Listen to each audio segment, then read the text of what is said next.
Charmed Life, Disc 4.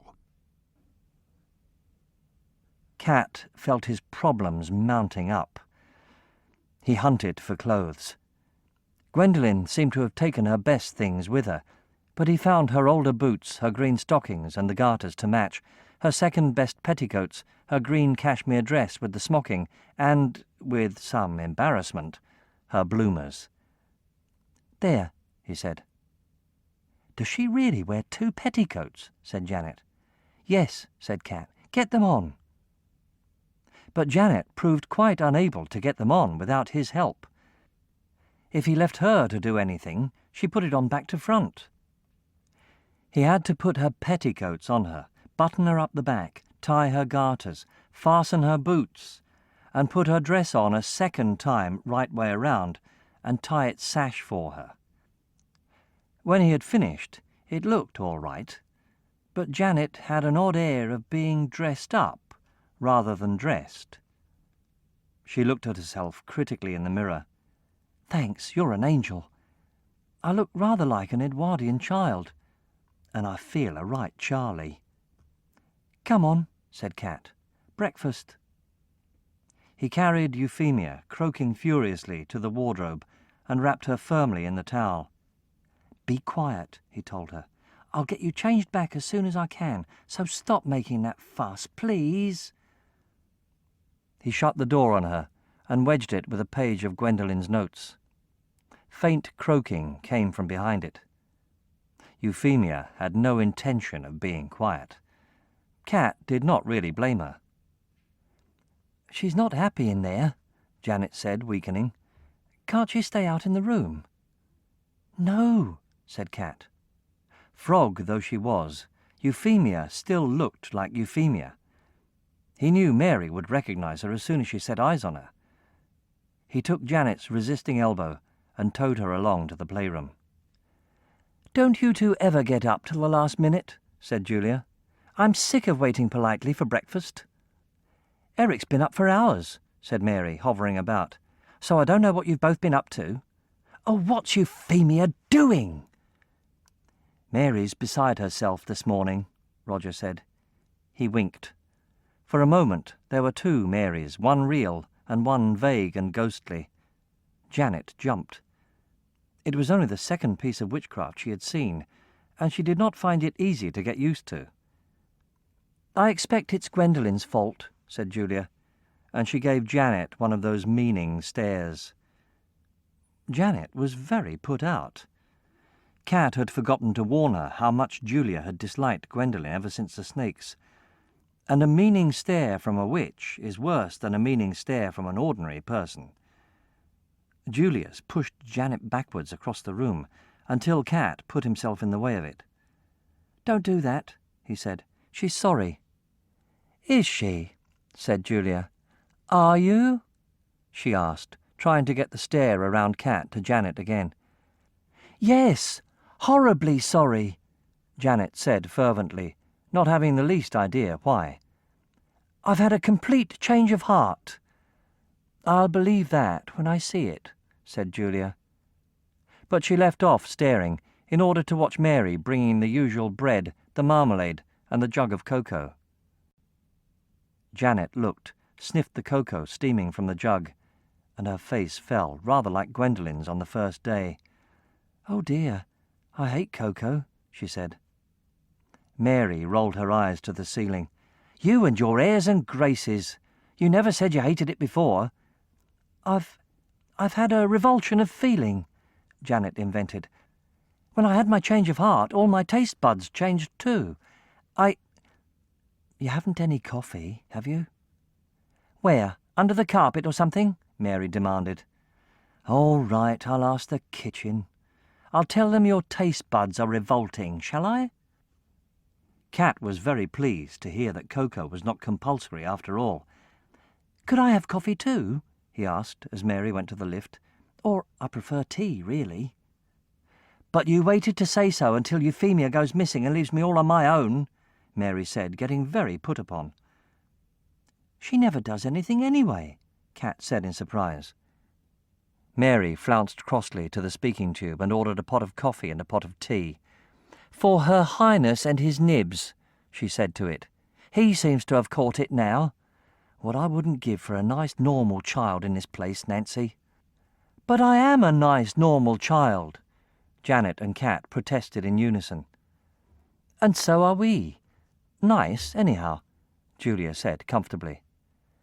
"How can you be normal?" Mary demanded as she let down the lift. "All four of you are chants.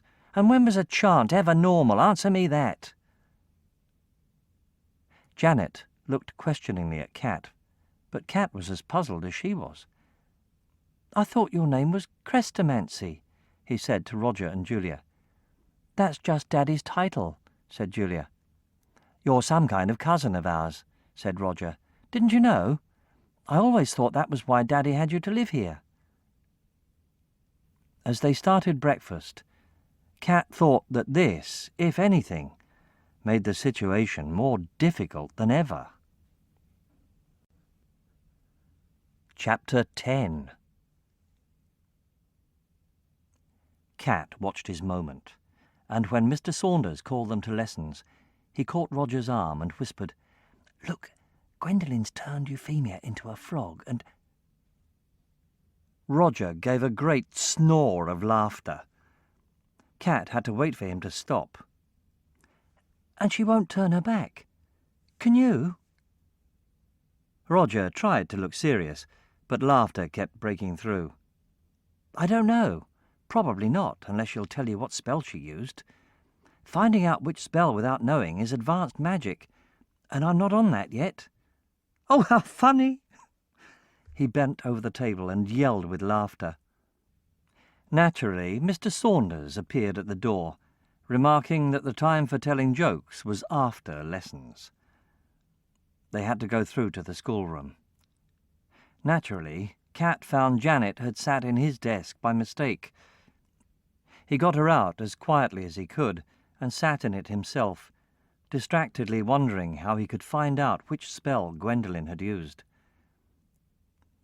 It was the most uncomfortable morning Kat had ever known. He had forgotten to tell Janet that the only thing Gwendolyn knew about was witchcraft. Janet, as he had rather suspected, knew a lot, about a lot of things. But it all applied to her own world. About the only subject she would have been safe in was simple arithmetic, and Mr. Saunders chose that morning to give her a history test. Kat, as he scratched away left-handed at an English essay, could see the panic growing on Janet's face. "What do you mean, Henry the Fifth?" barked Mr. Saunders. "Richard II was on the throne until long after Agincourt. What was his greatest magical achievement?" "Defeating the French," Janet guessed. Mr. Saunders looked so exasperated that she babbled, "Well, I think it was. He hampered the French with iron underwear and the English wore wool so they didn't stick in the mud, and probably their longbows were enchanted too. That would account for them not missing." "Who," said Mr. Saunders, "do you imagine won the Battle of Agincourt?" "The English," said Janet. This, of course, was true for her world, but the panic-stricken look on her face as she said it suggested that she suspected the opposite was true in this world, which of course it was. Mr. Saunders put his hands to his head. "No, no, no, the French! Don't you know anything, girl?" Janet looked to be near tears. Kat was terrified. She was going to break down any second and tell Mr. Saunders she was not Gwendolyn. She did not have Kat's reasons for keeping quiet. "Gwendolyn never knows anything," he remarked loudly, hoping Janet would take the hint. She did. She sighed with relief and relaxed. "I'm aware of that," said Mr. Saunders, "but somewhere inside that marble head there must be a little cell of grey matter. So I keep looking." Unfortunately, Janet, in her relief, became almost jolly. "Would you like to take my head apart and look?" she asked. "Don't tempt me," cried Mr. Saunders. He hid his eyes with one knobby hand and fended at Janet with the other. He looked so funny that Janet laughed. This was so unlike Gwendolyn that Mr. Saunders lowered his hand across his nose and stared at her suspiciously over it. "What have you been up to now?" "Nothing," Janet said guiltily. Said Mr. Saunders, in a way which made both Cat and Janet very uncomfortable. At last, very long last, it was time for Mary to bring the milk and biscuits, which she did, with a very portentous look.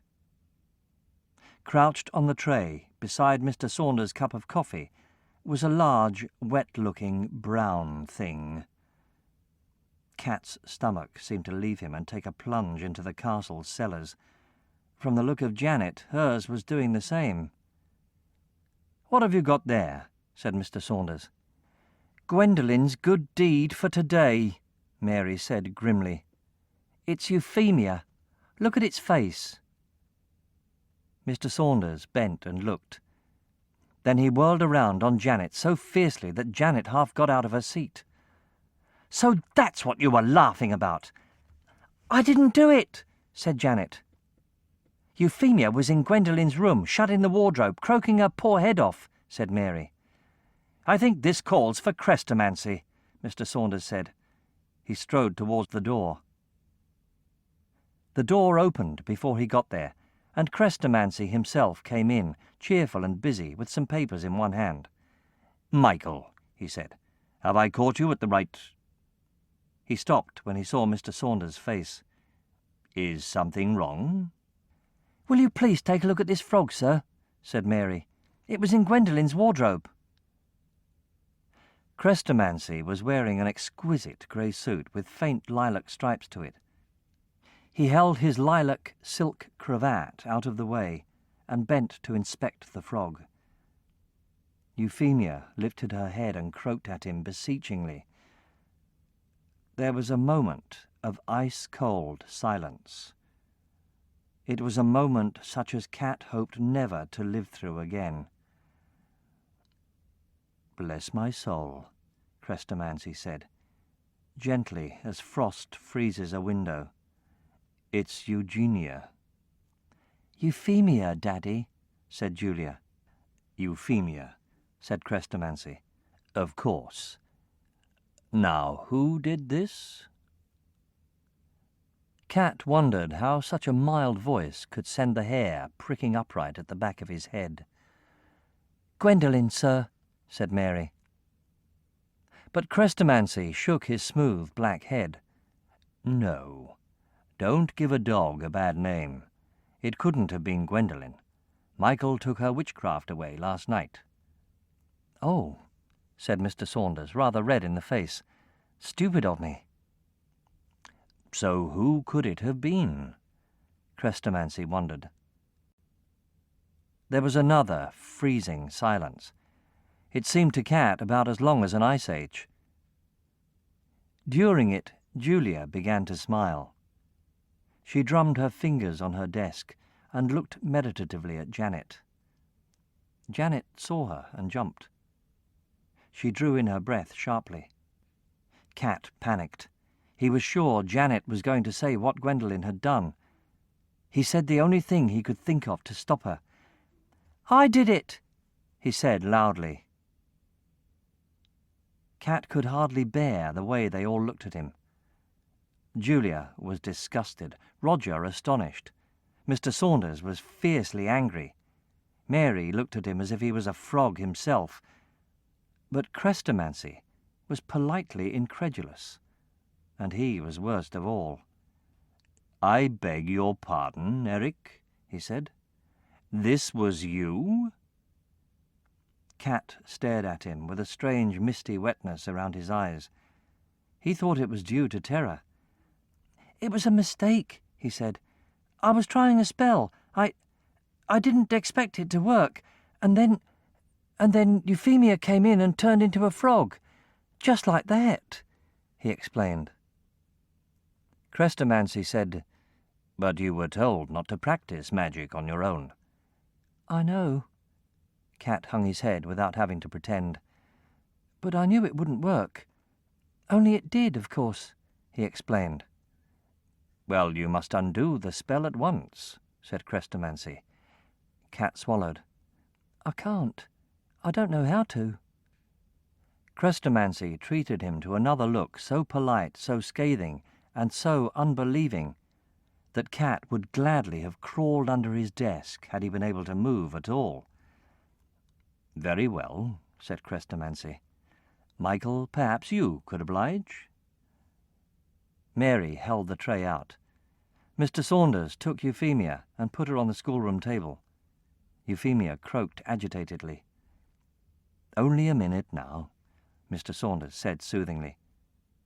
He held his hands cupped around her. Nothing happened. Looking a little puzzled, Mr. Saunders began to mutter things. Still nothing happened. Euphemia's head bobbed anxiously above his bony fingers, and she was still a frog. Mr. Saunders went from looking puzzled to looking baffled. "This is a very strange spell," he said. "What did you use, Eric?" "I can't remember," said Cat. "Well, it doesn't respond to anything I can do," said Mr. Saunders. "You'll have to do it, Eric. Come over here." Cat looked helplessly at Crestomanci, but Crestomanci nodded as if he thought Mr. Saunders was quite right. Cat stood up. His legs had gone thick and weak, and his stomach seemed to have taken up permanent quarters in the castle cellars. He slunk toward the table. When Euphemia saw him coming, she showed her opinion of the matter by taking a frantic leap off the edge of the table.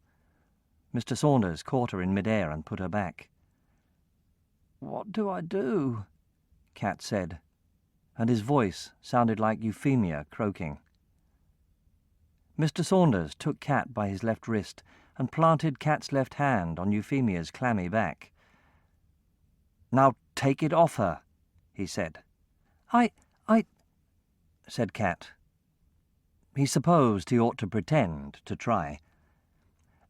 "Stop being a frog and turn into Euphemia again," he said, and wondered miserably what they would do to him when Euphemia didn't. But, to his astonishment, Euphemia did. The frog turned warm under his fingers and burst into growth. Cat shot a look at Mr. Saunders as the brown lump grew furiously larger and larger. He was almost sure he caught a secret smile on Mr. Saunders' face. The next second, Euphemia was sitting on the edge of the table.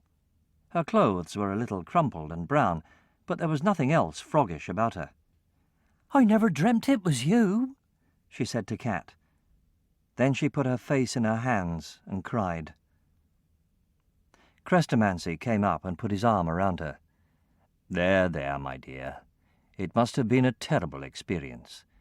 I think you need to go and lie down." And he took Euphemia out of the room. "Phew," said Janet. Mary grimly handed out the milk and biscuits.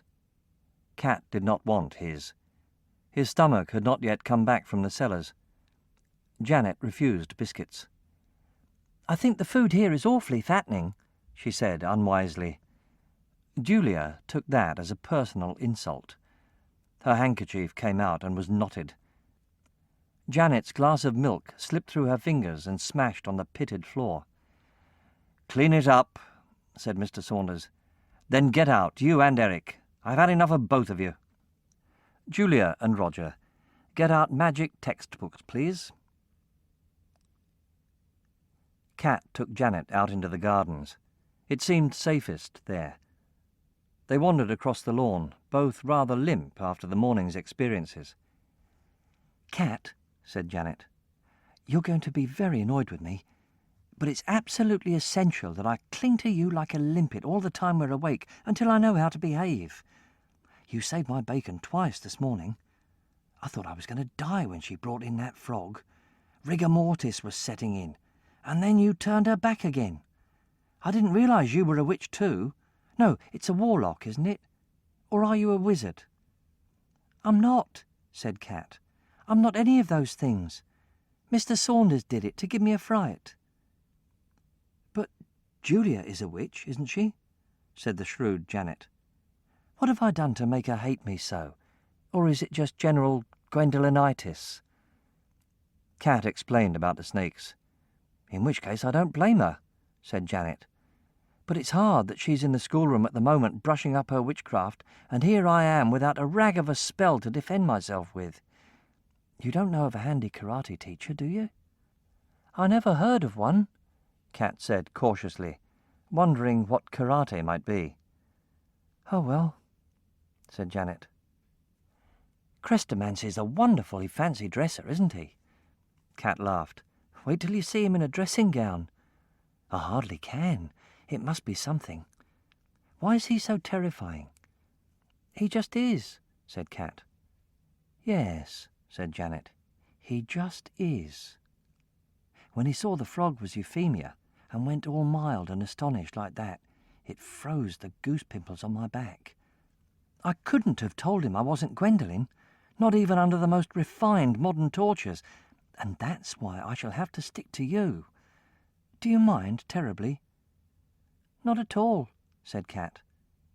But he did, rather. Janet could not have been more of a burden if she had been sitting on his shoulders with her legs wrapped around his chest. And to crown it all, it seemed as if there'd been no need for his false confession. He took Janet to the ruins of the treehouse because he wanted something else to think about.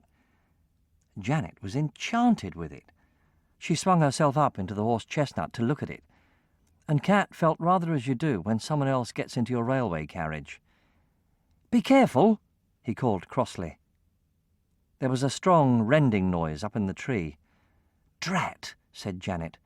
These are ridiculous clothes for climbing trees in. Can't you sew? Cat called as he climbed up too. I despise it as female bondage, said Janet. Yes, I can, actually, and I'm going to have to. It was both petticoats. She tested the creaking floor that was all that remained of the house, and stood up on it, trailing 2 different colours of frill below the hem of Gwendolyn's dress. You can see into the village from here. There's a butcher's cart just turning into the castle drive. Cat climbed up beside her, and they watched the cart and the dappled horse pulling it. Don't you have cars at all? Janet asked. Everyone has cars in my world. Rich people do, said Cat. Chrestomanci sent his to meet us off the train. And you have electric light, said Janet. But everything else is old-fashioned compared with my world. I suppose people can get what they want by witchcraft. Do you have factories or long-playing records or high-rise buildings or television or airplanes at all? I don't know what airplanes are, said Cat. He had no idea what most of the other things were either, and he was bored with this talk. Janet saw he was.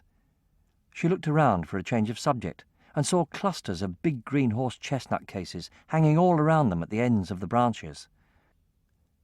The leaves there were already singed-looking around the edges, suggesting that the chestnuts could not be far off ripe. Janet edged out along a branch and tried to reach the nearest cluster of green cases. They bobbed at the tips of her fingers, just out of reach. Oh, Dachshunds, she said. They look almost ripe. They aren't, said Cat, but I wish they were. He took a lath out of the wreckage of the house and slashed at the chestnut cases with it. He missed, but he must have shaken them. 8 or so dropped off the tree and went plomp on the ground below. Who says they're not ripe? Said Janet, leaning down. Cat craned out of the tree and saw brown, shiny chestnuts showing in the split green cases.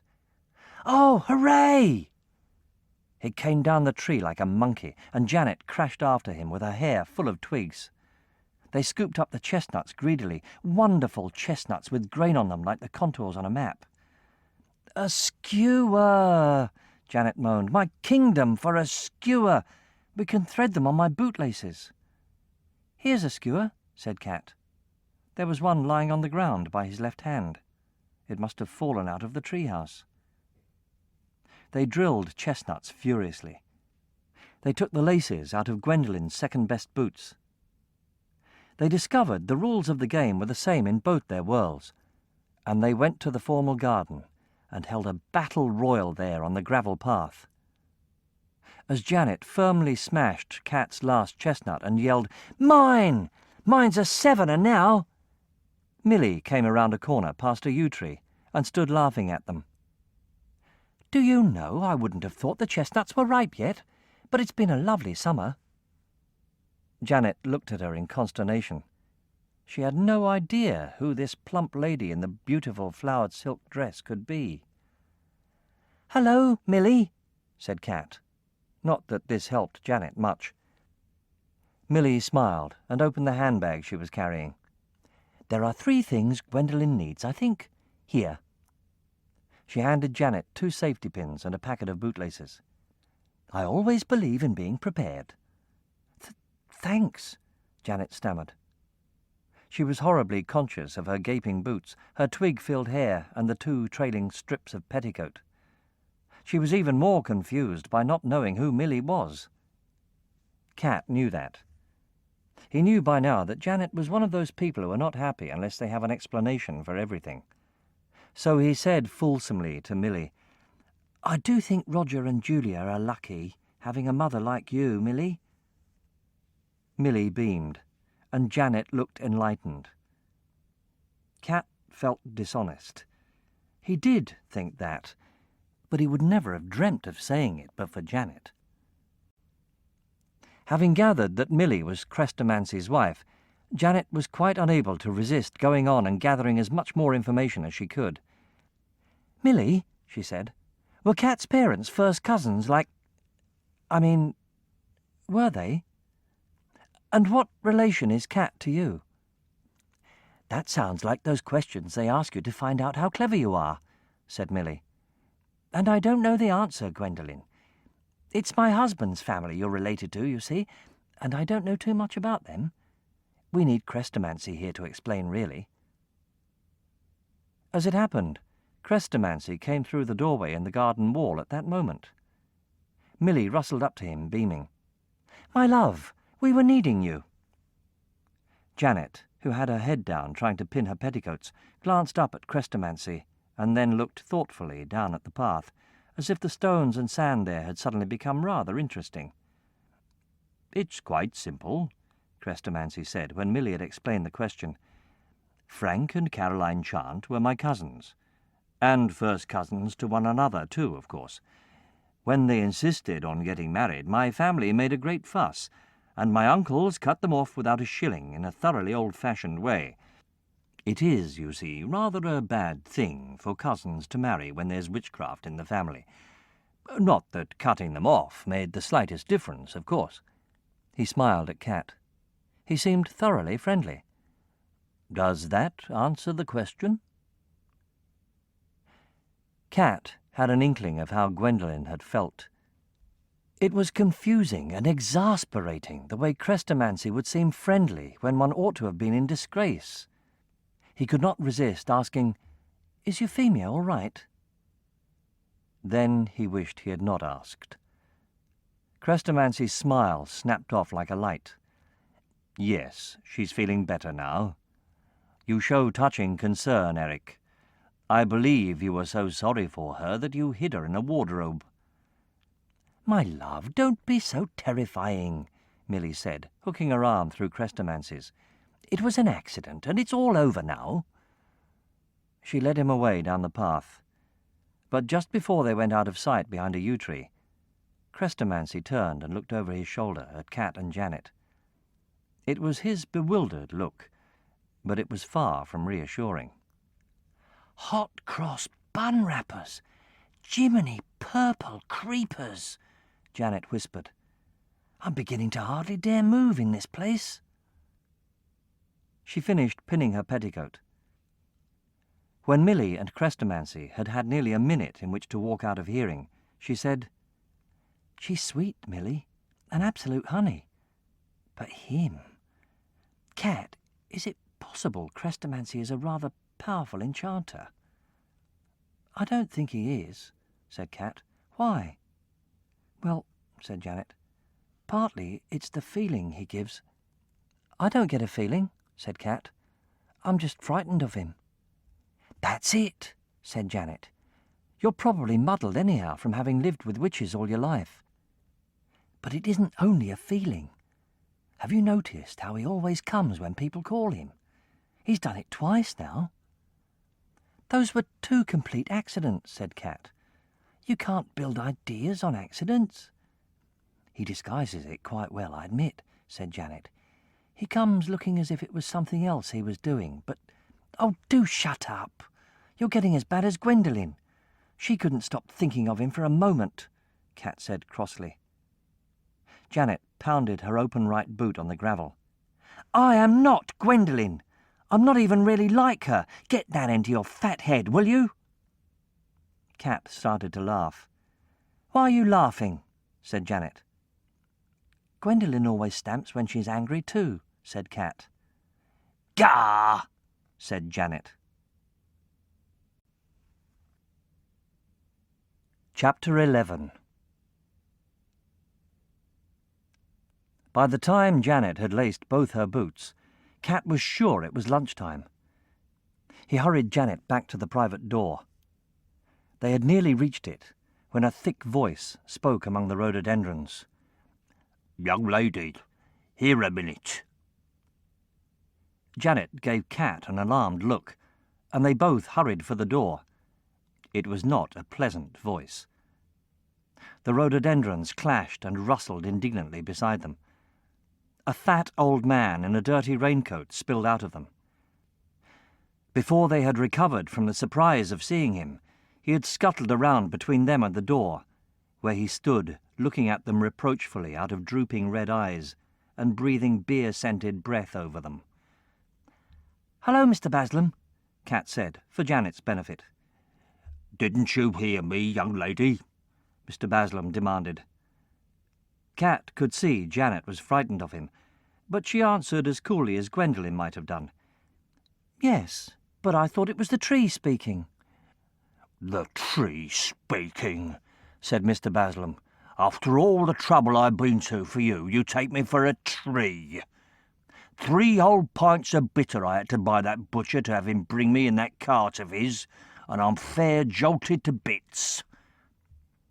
"What do you want?" Janet said nervously. "It's like this," said Mr. Baslam. He pulled aside his raincoat and searched slowly in the pockets of his loopy trousers. "We have to go in for lunch," said Kat. "All in good time, young gentleman. Here we are," said Mr. Baslam. He held his pale, grubby hand out towards Janet with 2 twinkling things in it. "These." "Those are my mother's earrings," Kat said in surprise, and for Janet's benefit. "How did you get those?" "Your sister gave them to me to pay for a little matter of some dragon's blood," said Mr. Baslam. "And I dare say it was in good faith, young lady, but they're no good to me." "Why not?" asked Janet. "They look they're real diamonds."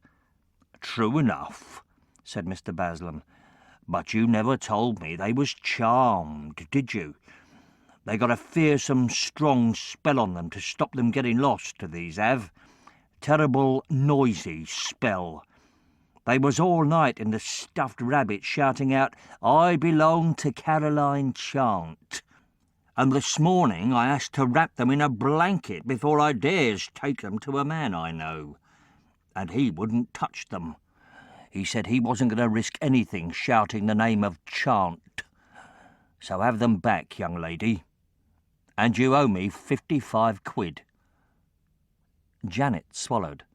So did Kat. "I'm very sorry," Janet said. "I really had no idea. But I'm afraid I haven't any source of income at all. Couldn't you get the charm taken off?"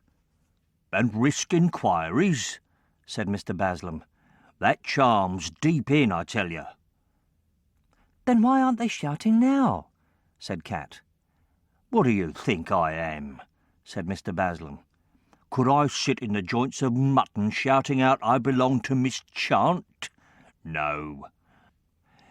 This man I know obliges me with a bit of a spell on account, but he says to me, he says, 'I can't only shut them up for an hour or so. That's a real strong charm. If you want it took off permanent, you'd have to take them to an enchanter, and that would cost you as much as the earrings are worth, besides getting questions asked. Enchanters are important people, young lady. So here I sits in them bushes, scared to death the spell's going to wear off before you comes by, and now you say you've got no income. No, you have them back, young lady, and hand over a little something on account instead. Janet looked nervously at Cat. Cat sighed and felt in his pockets. All he had was £0.50. He offered it to Mr. Baslam. Mr. Baslam backed away from it with a hurt, drooping look, like a whipped St. Bernard. 55 quid I ask for, and you offer me £0.50. Son, are you having a joke on me? It's all either of us has got, said Cat, at the moment. But we each get a crown piece every week. If we give you that, we'll have paid you back in... He did hurried calculations. 10 shillings a week, 52 weeks in a year, £26 a year. It'll only take 2 years. 2 years was an appalling time to be without money.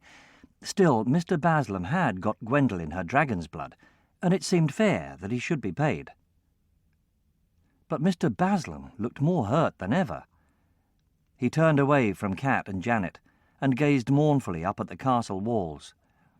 You live in a place like this, and tell me you can only get hold of 10 bob a week? Don't play cruel games with me. You can lay your hands on no end of lucre if you put your minds to it. But we can't, honestly, Cat protested. I think you should try, young gentleman, said Mr. Baslam. I'm not unreasonable. All I'm asking is 20 quid part payment, interest of 10% included, and the price of the shutting up spell thrown in. That should come quite easy to you. You know perfectly well it won't, Janet said indignantly. You'd better keep those earrings. Your stuffed rabbit may look pretty in them. Mr. Baslam gave her a very whipped look.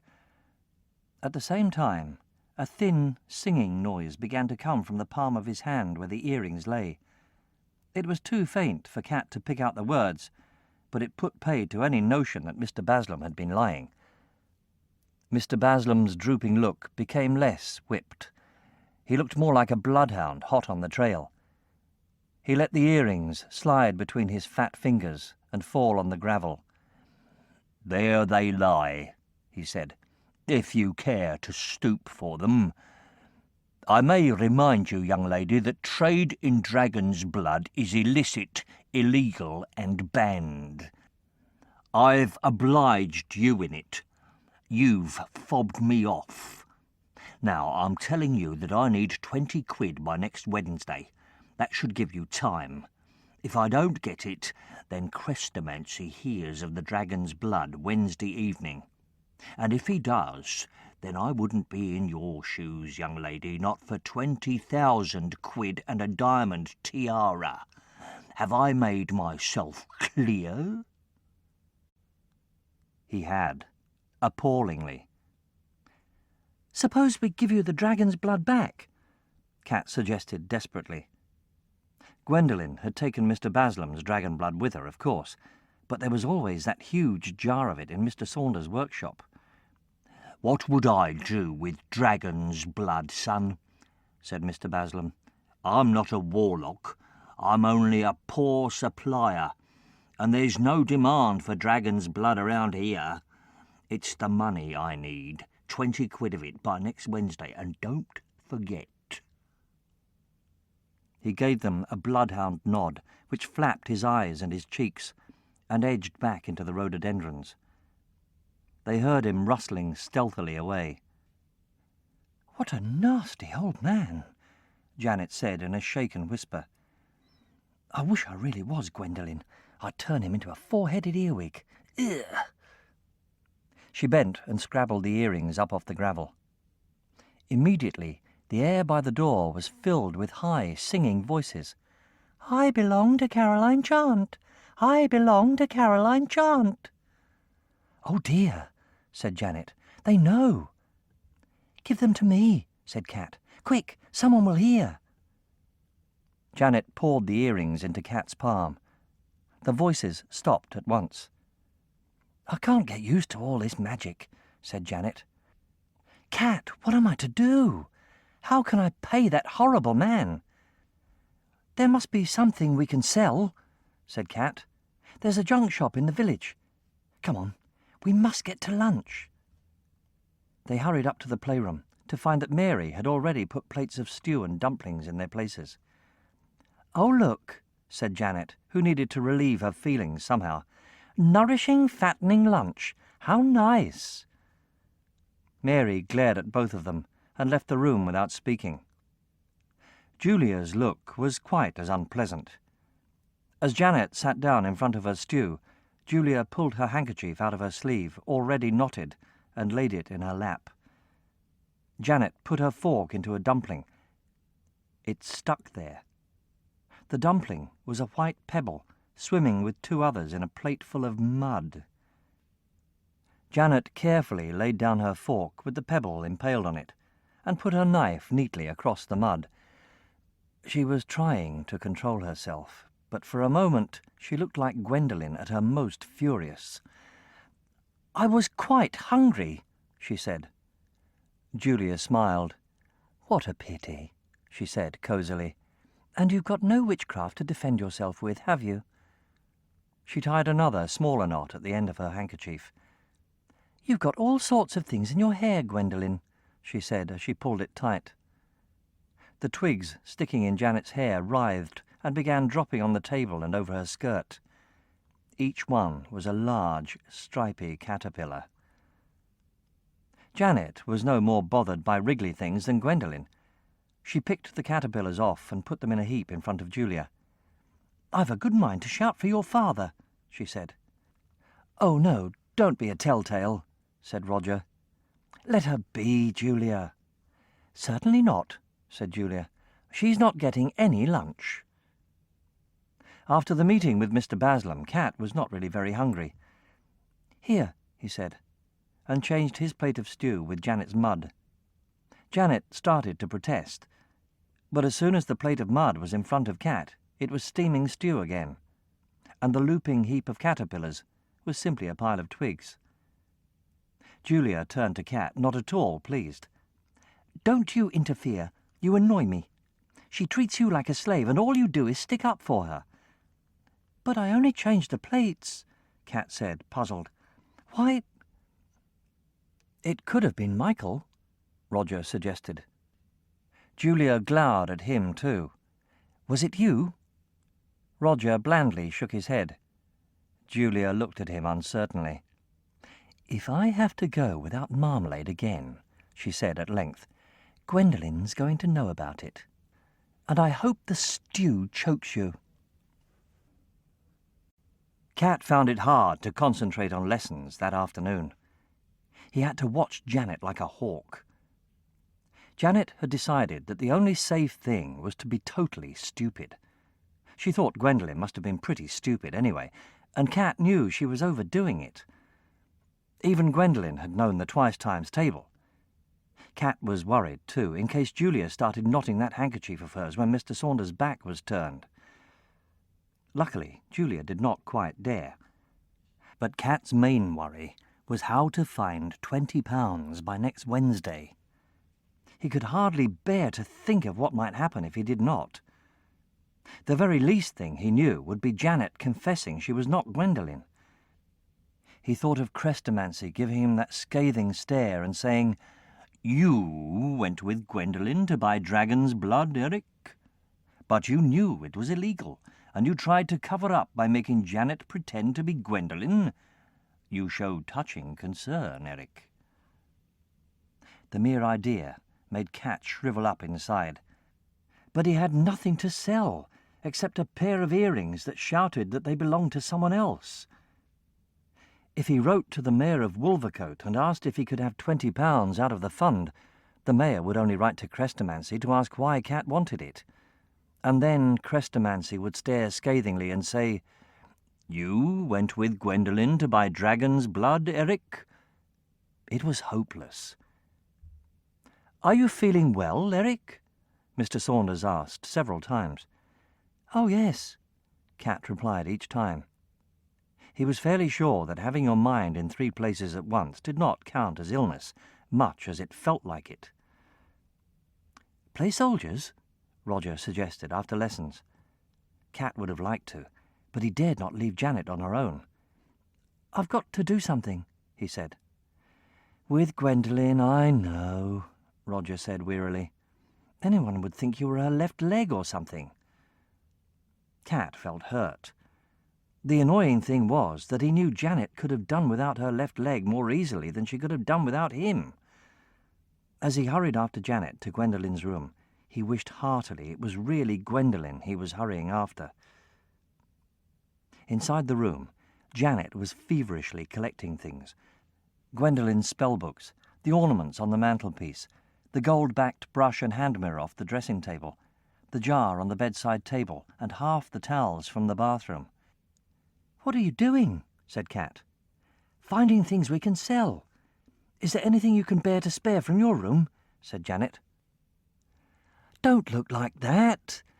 I know it amounts to stealing, but I get so desperate when I think of that horrible Mr. Bistow going to Chrestomanci that I don't care any more.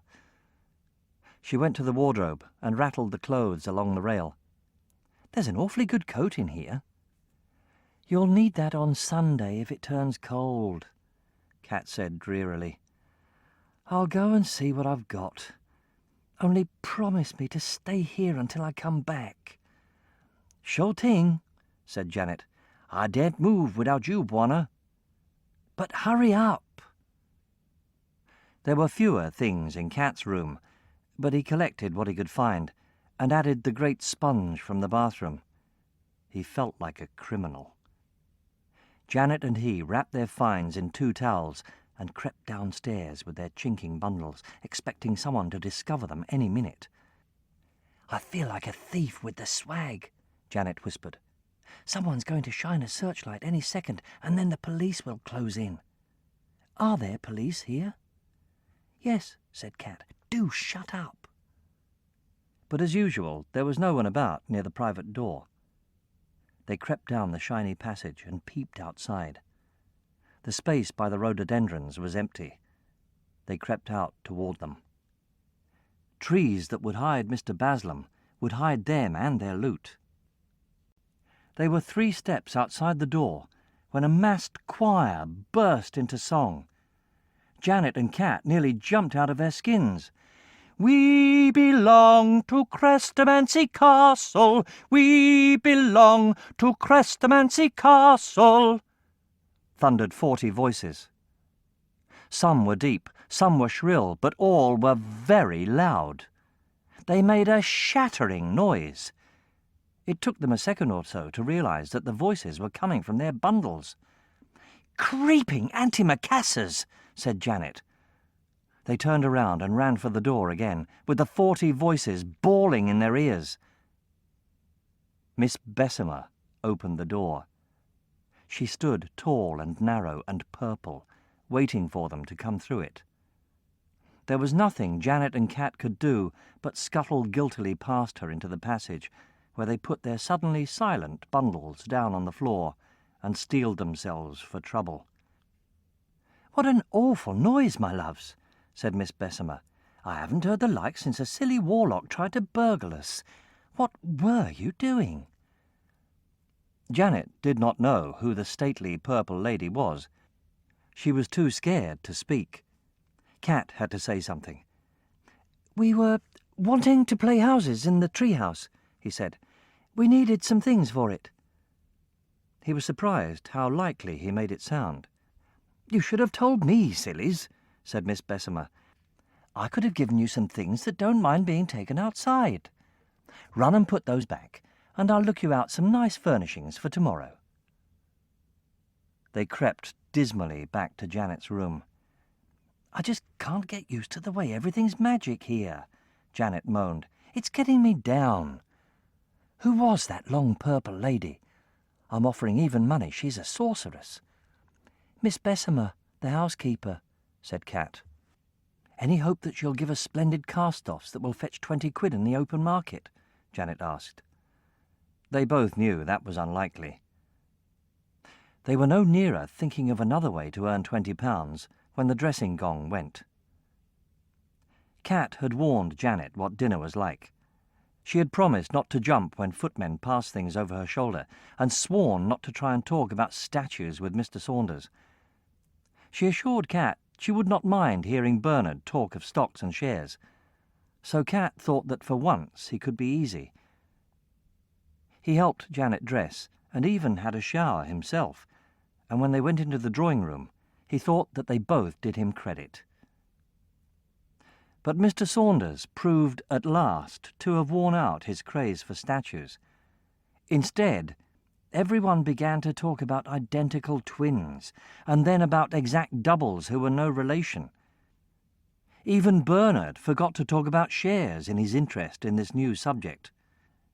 "The really difficult point," he boomed, leaning forward with his eyebrows working up and down his forehead, "is how such people fit in with a series of other worlds." And to Kat's dismay, the talk turned to other worlds. He might have been interested at any other time. Now he dared not look at Janet, and could only wish that everyone would stop. But they talked eagerly, all of them, particularly Bernard and Mr. Saunders. Kat learned that a lot was known about other worlds. Numbers had been visited. Those which were best known had been divided into sets, called series, according to the events in history which were the same in them. It was very uncommon for people not to have at least one exact double in a world of the same series. Usually people had a whole string of doubles, all along the set. "But what about doubles outside a series?" Mr. Saunders said.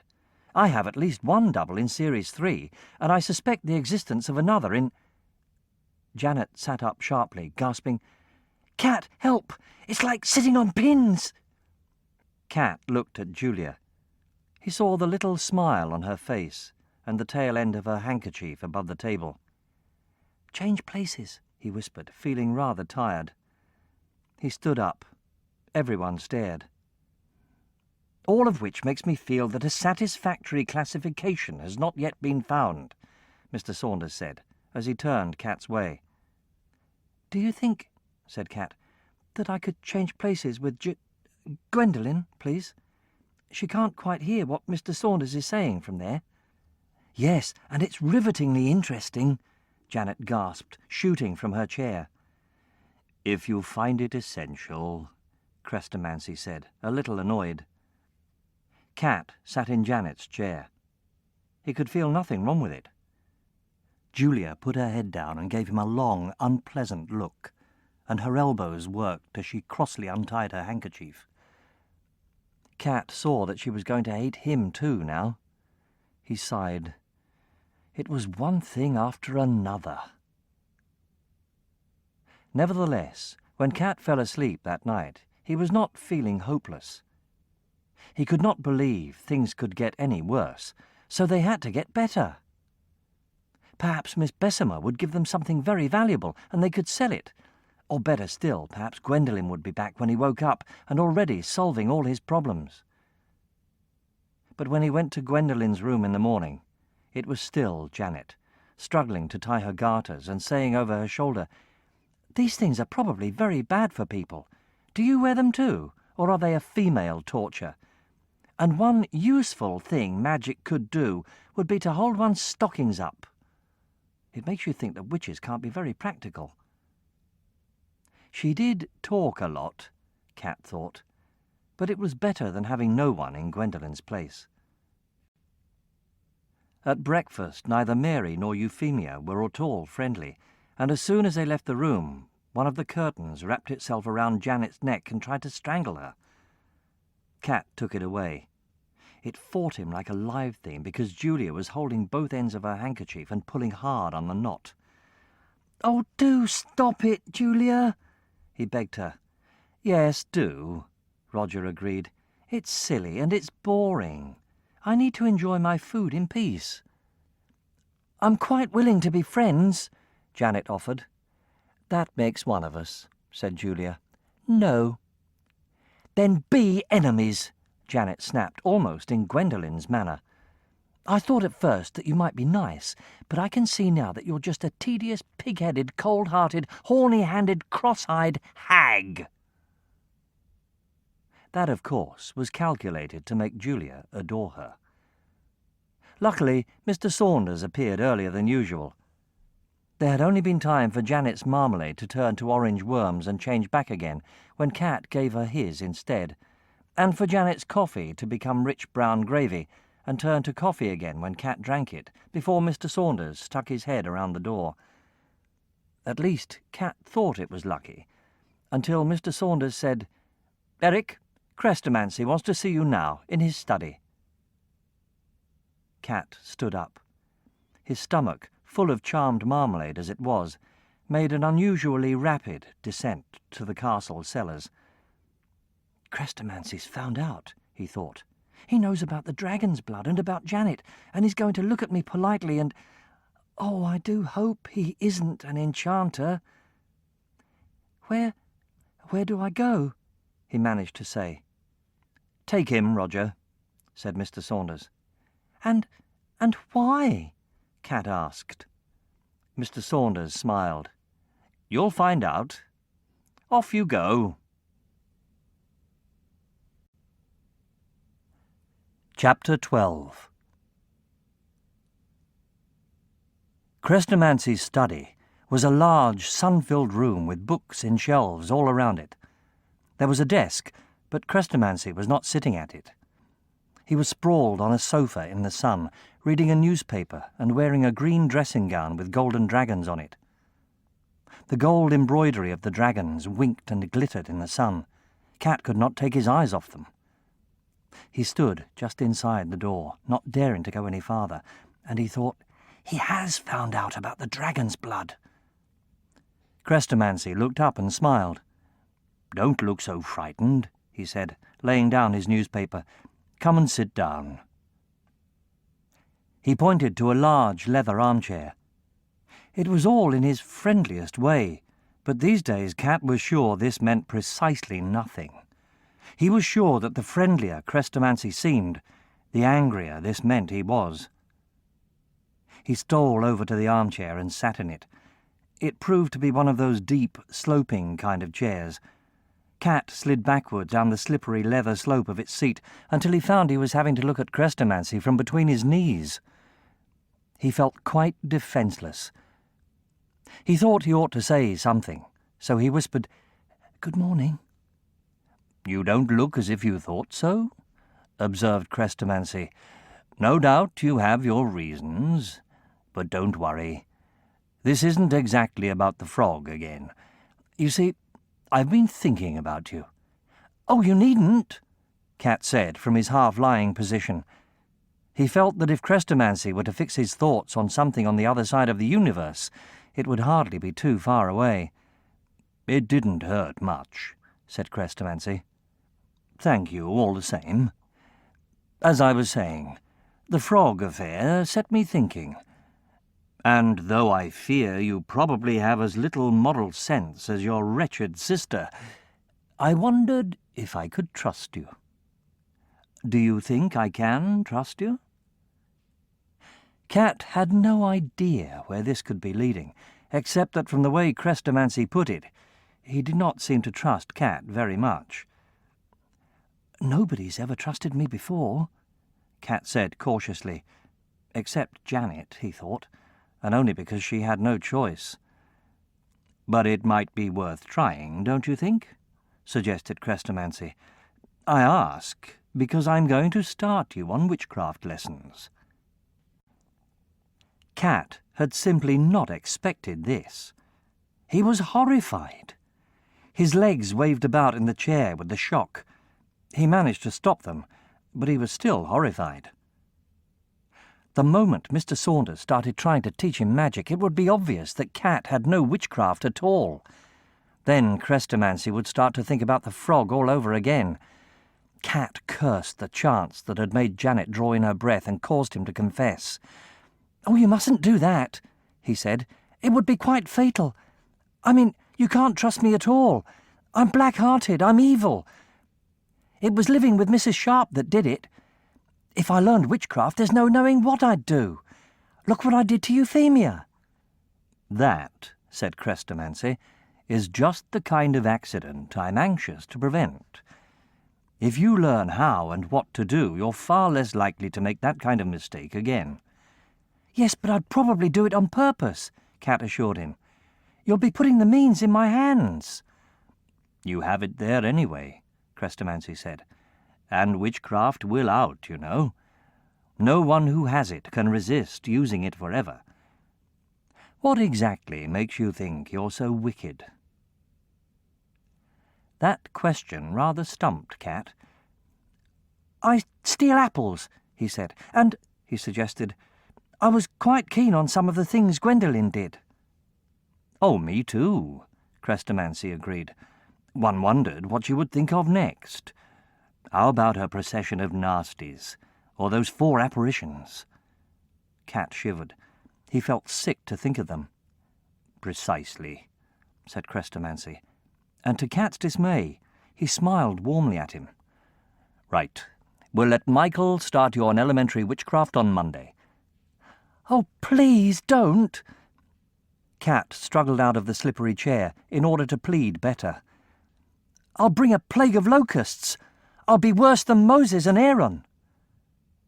Crestomanci said musingly, "It might be quite useful if you parted the waters of the English Channel. Think of all the seasickness you'd save. Don't be so alarmed. We've no intention of teaching you to do things the way Gwendolyn did." Cat trailed forlornly back to the schoolroom to find them having geography. Mr. Saunders was raging at Janet for not knowing where Atlantis was.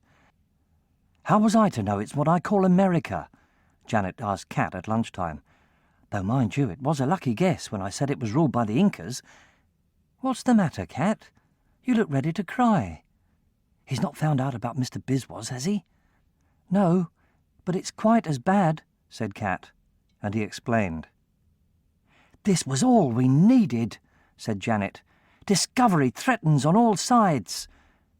But it may not be quite as bad as it seems when I think. You might be able to work up a little magic if you practiced first. Let's see what we can do after school with Gwendolyn's books that the dear, kind girl so obligingly left us." Cat was quite glad when lessons started again. He was sick of changing plates with Janet, and Julia's handkerchief must have been worn to rags with the number of knots tied in it. After lessons, he and Janet collected the 2 magic books and took them up to Cat's room. Janet looked around it with admiration. "I like this room much better than mine. It's cheerful. Mine makes me feel like the Sleeping Beauty and Cinderella, and they were both such sickeningly sweet girls. Now, let's get down to work. What's a really simple spell?"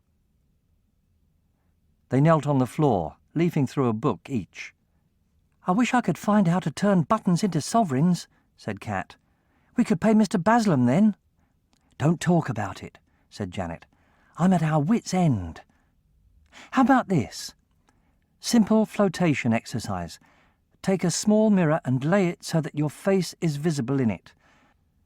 Keeping face visible, move around widdershins 3 times, twice silently willing, the 3rd time saying, 'Rise, little mirror, rise in air, rise to my head and then stay there. Mirror should then rise.' I think you ought to be able to manage that, Cat." "I'll have a go," Cat said dubiously. "What's widdershins?" "Anti-clockwise," said Janet. "That I do know." "I thought it meant crawling," Cat said humbly. Janet looked at him consideringly. "I suppose you're quite small still," she said, "but you do worry me when you go all cowed." "Has anyone done anything to you?" "I don't think so," Cat said, rather surprised. "Why?" "Well, I never had a brother," said Janet. "Fetch a mirror." Cat got the hand mirror from his chest of drawers and laid it carefully in the middle of the floor. "Like that?" Janet sighed. "That's what I mean. I knew you'd get it if I ordered you to. Do you mind not being so kind and obedient? It makes me nervous. Anyway, she took up the book. Can you see your face in it? Almost nothing else, said Kat. Funny, I can see my face, said Janet. Can I do it too? You're more likely to get it to work than I am, said Kat. So they both circled the mirror, and they said the words in chorus. The door opened. Mary came in. Janet guiltily put the book behind her back. Yes, here he is, Mary said. She stood aside to let a strange young man come into the room. This is Will Saggins, she said. He's Euphemia's young man. He wants to talk to you, Eric. Will Saggins was tall and burly and rather handsome. His clothes looked as if he had brushed them carefully after working in a bakery all day. He was not friendly. It was you turned Euphemia into a frog, was it? He said to Kat. Yes, said Kat. He dared say nothing else with Mary there. You're rather small, said Will Saggins. He seemed disappointed about it. Anyway, he said, whatever size you are, I'm not having Euphemia turned into things. I take exception to it, understand? I'm very sorry, said Kat. I won't do it again. Too right you won't, said Will Saggins. You got off too light over this, by what Mary tells me. I'm going to teach you a lesson you won't forget in a hurry. No, you're not, said Janet. She marched up to Will Saggins and pushed Magic for Beginners threateningly towards him. You're 3 times his size, and he said he's sorry. If you touch Kat, I shall... She took the book out of Will Saggins' chest in order to leaf hastily through it. I shall induce complete immobility in the legs and trunk. And very pretty I shall look, I'm sure, Will Saggins said, much amused. How are you going to do that without your witchcraft, may I ask? And if you did, I dare say I could get out of it fast enough. I'm a fair warlock myself. Though, he said, turning to Mary, you might have warned me he was this small. Not so small where witchcraft and mischief are concerned, said Mary. Neither of them are. They're a pair of real bad lots. Well, I'll do it by witchcraft, then. I'm easy, said Will Saggins.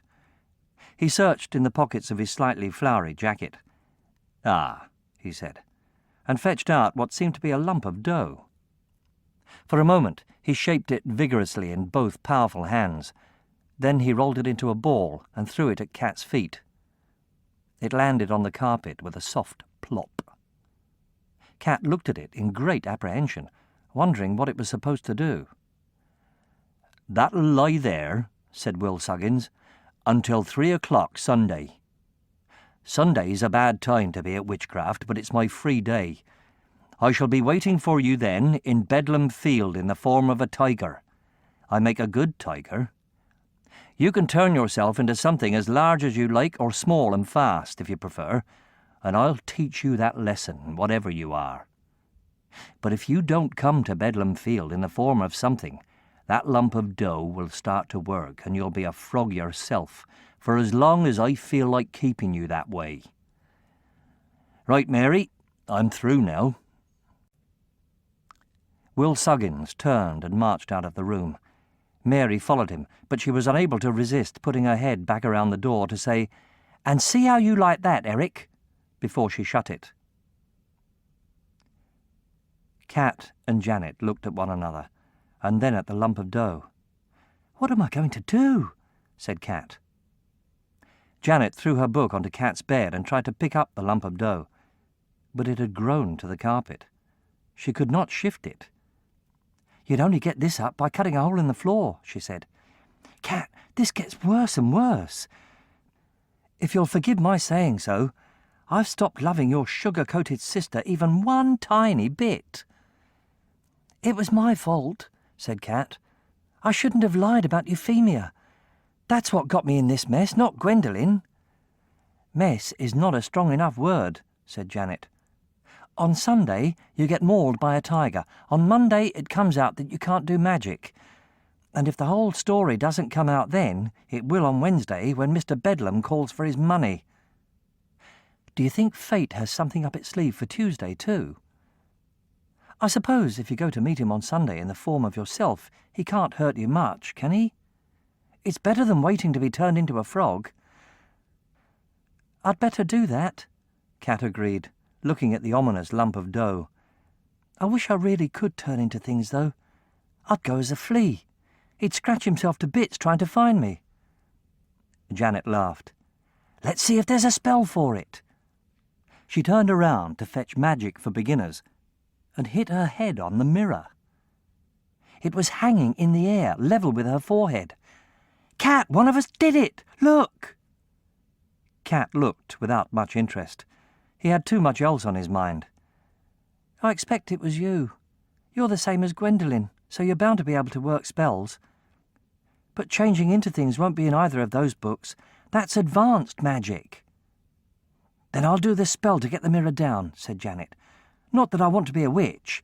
The more I see of witchcraft, the more it seems just an easy way to be nasty.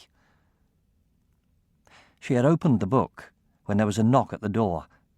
Janet seized the chair beside Cat's bed and stood on it, so as to hide the mirror. Cat hastily dropped to one knee on top of the lump of dough. Neither of them wanted any more trouble. Janet doubled Magic for Beginners inside out, so that it could have been any book, and waved it at Cat. "Come into the garden, Maud," she proclaimed.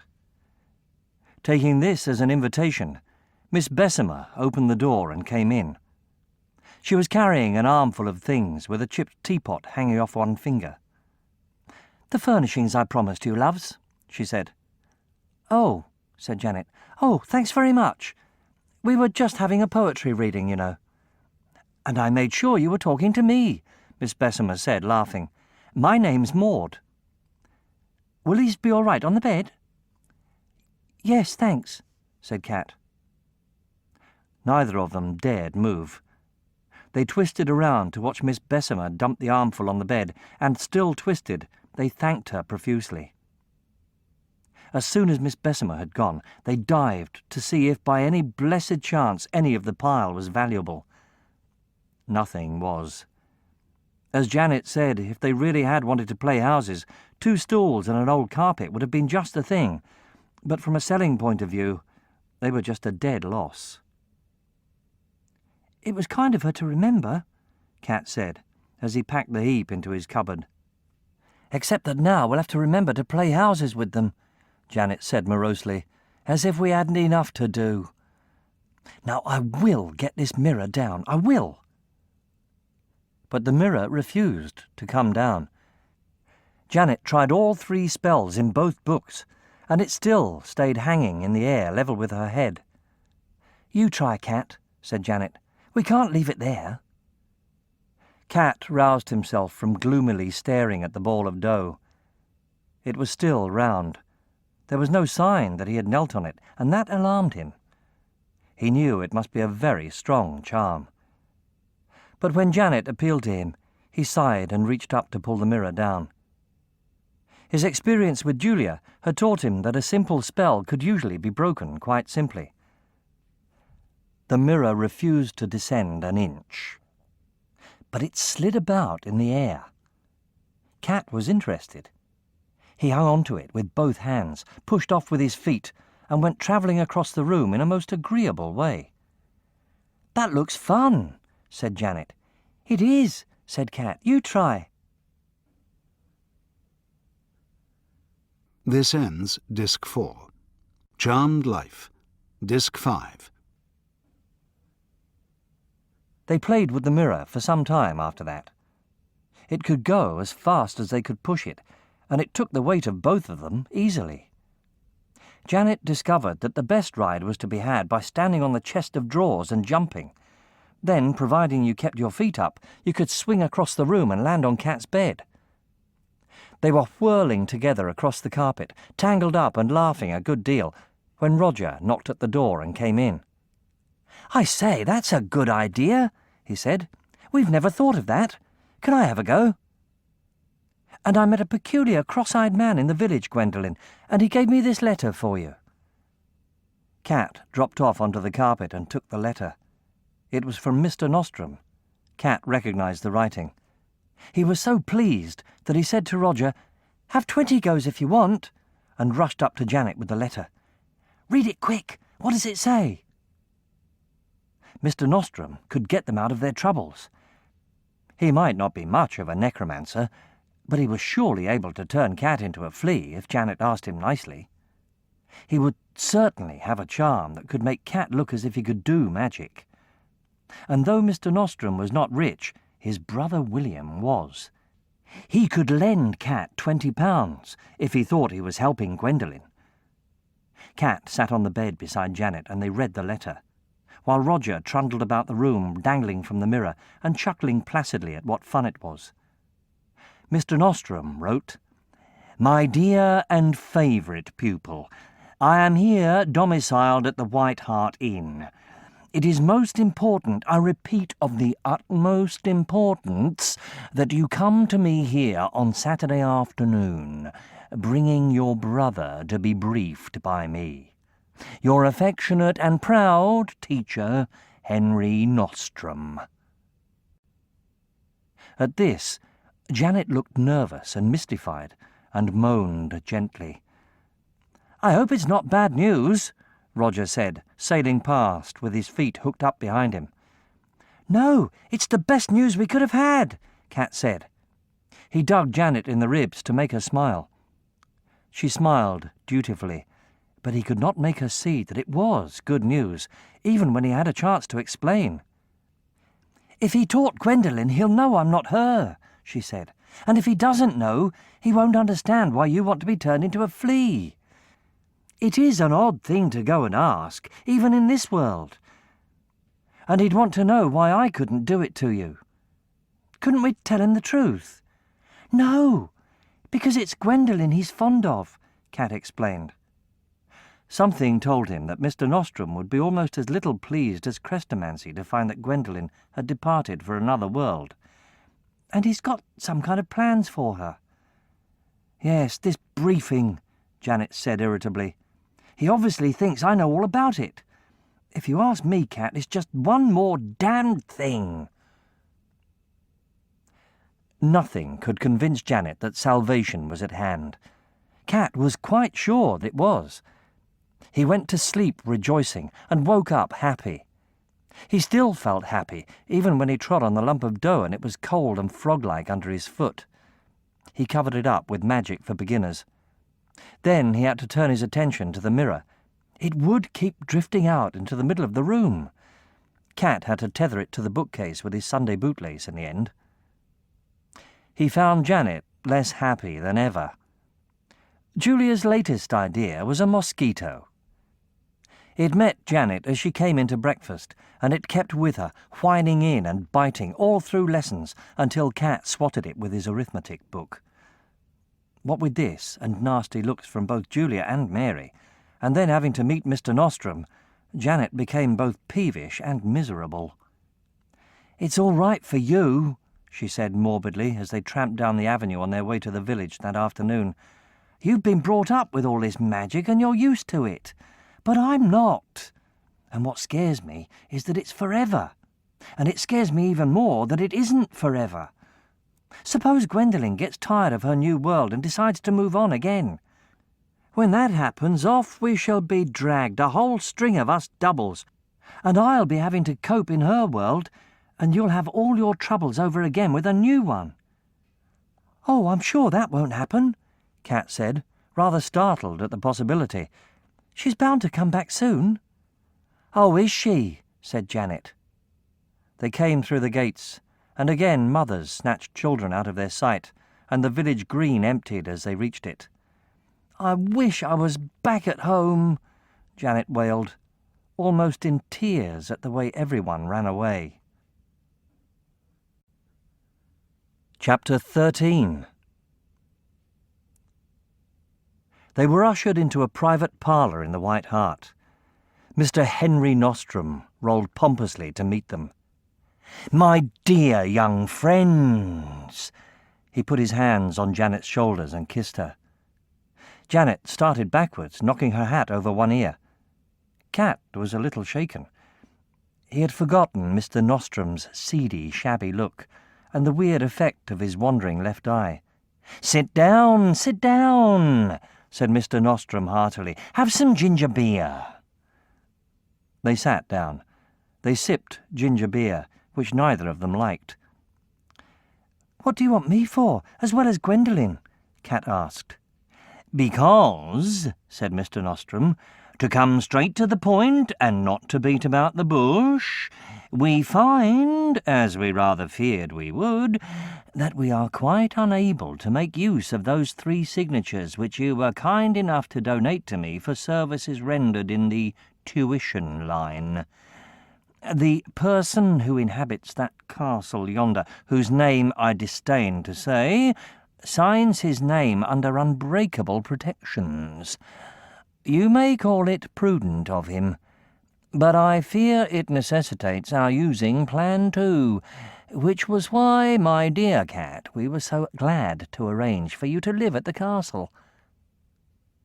"What is Plan 2?" said Janet. Mr. Nostrum's odd eye slipped sideways across Janet's face. He did not seem to realize she was not Gwendolyn. Perhaps his wandering eye did not see very well. "Plan 2 is just as I described it to you, my dear Gwendolyn," he said. "We have not changed it one whit." Janet had to try another way to find out what he was talking about. She was getting quite good at it. "I want you to describe it to Cat, though," she said. "He doesn't know about it, and he may need to, because, most unfortunately, they've taken my witchcraft away." Mr. Nostrum wagged a playful finger at her. "Yes, naughty girl. I've been hearing things about you in the village. A sad thing to lose, but let us hope it will only be temporary. Now, as to explaining to young Chant, how shall I best go about it?" He thought, smoothing his frizzy wings of hair as his habit was. Somehow the way he did it showed Cat that whatever Mr. Nostrum was going to tell him, it would not be quite the truth. It was in the movement of Mr. Nostrum's hands, and in the very sit of his silver watch-chain across his shabby, rounded waistcoat. "Well, young Chant," said Mr. Nostrum, "this is the matter in a nutshell.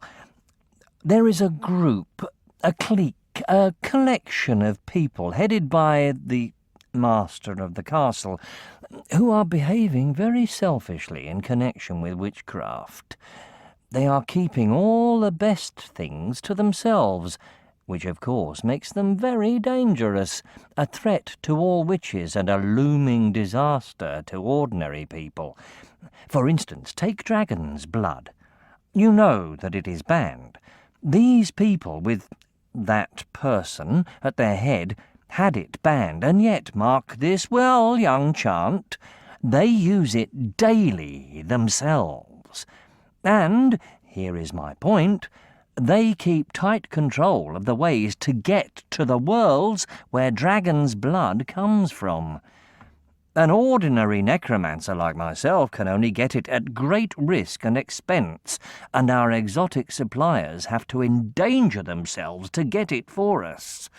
And the same goes for almost any product from another world. Now, I ask you, young Chant, is this fair? No. And I'll tell you why not, young Eric. It is not fair that the ways to other worlds should be in the hands of a few. That is the crux of the matter, the ways to other worlds. We want them opened up, made free to everyone. And that is where you come in, young Chant. The best and easiest way, the broadest gateway to elsewhere, if I may put it like that, is a certain enclosed garden in the grounds of this said castle. I expect you have been forbidden to enter it." "Yes," said Cat, "we have been." "And consider how unfair," said Mr. Nostrum. "That master of that place uses it every day, and travels where he pleases. So what I want you to do, young Chant, and this is all Plan 2 amounts to, is to go into that garden at 2:30 precisely on Sunday afternoon. Can you promise me to do that?"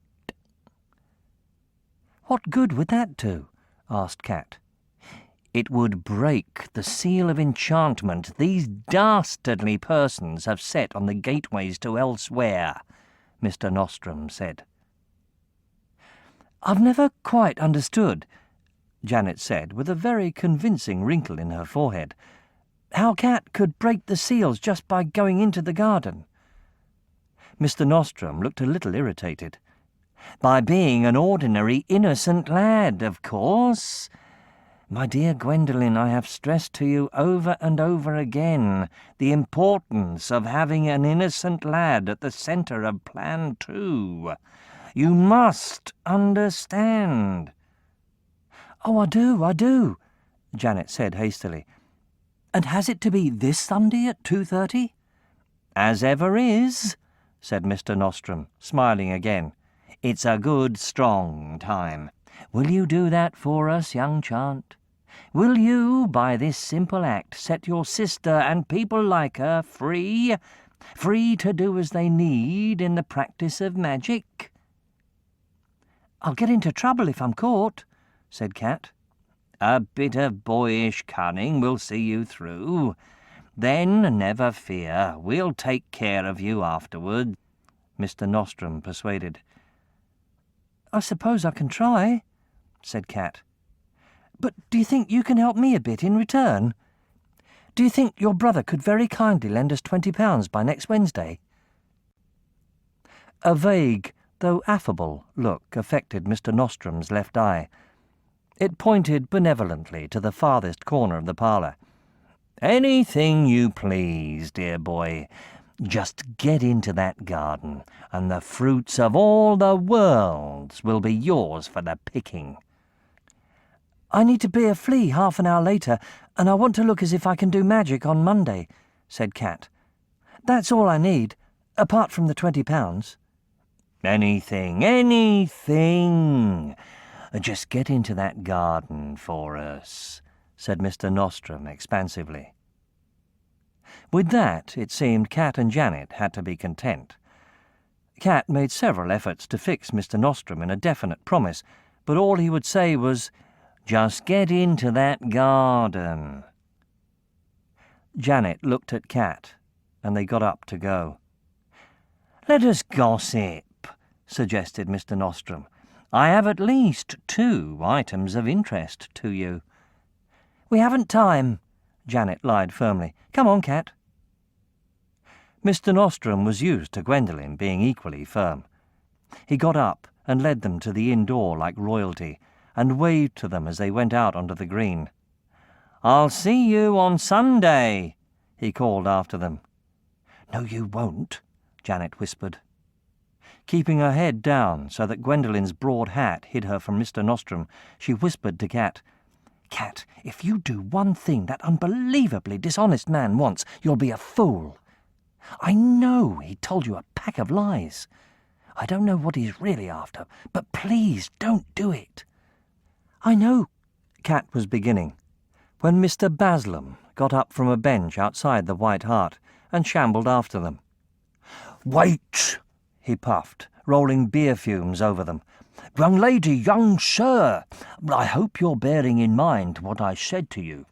Wednesday. Don't forget Wednesday." "No fear, it haunts my dreams," said Janet. "Please, we're busy, Mr. Bustle." They walked quickly away across the green.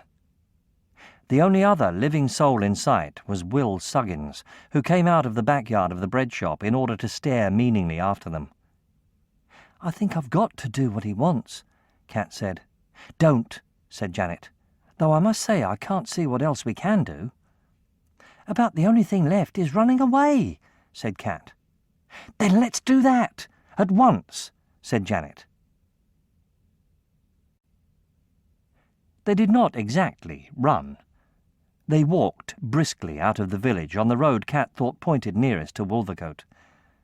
When Janet objected that Wolvercote was the first place anyone at the castle would think of looking, Cat explained about Mrs. Sharp's grand contacts in London. He knew Mrs. Sharp would smuggle them away somewhere, and no questions asked. He made himself very homesick by talking of Mrs. Sharp. He missed her dreadfully. He trudged along the country road, wishing it was Coven Street, and wishing Janet was not walking beside him, making objections. "Well, you may be right," Janet said, "and I don't know where else we could go. How do we get to Wolvercote? Hitchhike?" When Cat did not understand, she explained that it meant getting lifts by waving your thumb. "That would save a lot of walking," Cat agreed. The road he had chosen shortly turned into a very country lane, rutted and grassy and lined with high hedges hung with red bryony berries. There was no traffic of any kind. Janet managed not to point this out. "One thing," she said. "If we're going to make a proper go of this, do promise me that you won't happen to mention you-know-who." When Cat did not understand this either, she explained. "The man Mr. Nostrum kept calling that person and the master of the castle. You know." "Oh," said Cat, "you mean "Quiet!" bawled Janet. "I do mean him, and you mustn't say it. He's an enchanter, and he comes when you call him, stupid. Just think of the way that Mr. Nostrum was scared stiff to say his name." Cat thought about this. Gloomy and homesick as he was not anxious to agree with anything Janet said. She was not really his sister, after all. Besides, Mr. Nostrum had not been telling the truth, and Gwendolyn had never said Crestomanci was an enchanter. She would surely never have dared do all the magic she did if she thought he was. "I don't believe you," he said. "All right, don't," said Janet. "Just don't say his name." "I don't mind," said Cat. "I hope I never see him again, anyway." The lane grew wilder as they walked. It was a crisp, warm afternoon. There were nuts in the hedges and great bushes of blackberries. Before they had gone another half-mile, Cat found his feelings had changed entirely. He was free. His troubles had been left behind. He and Janet picked the nuts, which were just ripe enough to eat, and laughed a good deal over cracking them. Janet took her hat off, as she told Cat repeatedly she hated hats, and they filled the crown of it with blackberries for later on. They laughed when the juice oozed through the hat and dripped down Janet's dress. "I think running away is fun," said Cat. "Wait till we're spending the night in a rat-infested barn," said Janet. "Flitterings and squeakings. Are there ghouls and goblins in this work? Oh, look! There's a car coming! Thumb! No, wave! They probably don't understand thumbing." They waved furiously at the big black car that was whispering and bouncing along the ruts toward them. To their delight, it sighed to a stop beside them. The nearest window rolled down. They got a very rude shock when Julia put her head out of it. Julia was pale and agitated. "Oh, please come back," she said. "I know you ran away because of me, and I'm sorry. I swear I won't do it any more." Roger put his head out of the back window. "I kept telling her you would," he said, "and she didn't believe me. Do come back, please." The driver's door had opened by then. Millie came hurrying around the long bonnet of the car. She looked much more homely than usual, because her skirts were looped up for driving and she was wearing stout shoes and an old hat. She was as agitated as Julia. When she reached Janet and Cat, she flung an arm around each of them and hugged them so hard and thankfully that Cat nearly fell over. "You poor darlings! Another time you get unhappy you must come and tell me at once. And what a thing, too! I was so afraid you'd got into real trouble, and then Julia told me it was her. I'm extremely vexed with her. A girl did that to me once, and I know how miserable it made me. Now, please, please come back. I've got a surprise waiting for you at the castle." There was nothing Cat and Janet could do but climb into the back of the car and be driven back to the castle. They were miserable. Cat's misery was increased by the fact that he began to feel sick from the moment Millie started to bump the car backwards down the lane to a gate where she could turn it. The smell of blackberry coming from Janet's squashy hat made him feel worse. Millie, Roger and Julia were very relieved to have found them. They chattered joyfully the whole way. Through his sickness, Cat got the impression that although none of them said so, what they were particularly glad about was to have found Janet and Cat before Crestomanci came to hear they were gone. This did not make either Cat or Janet feel any better.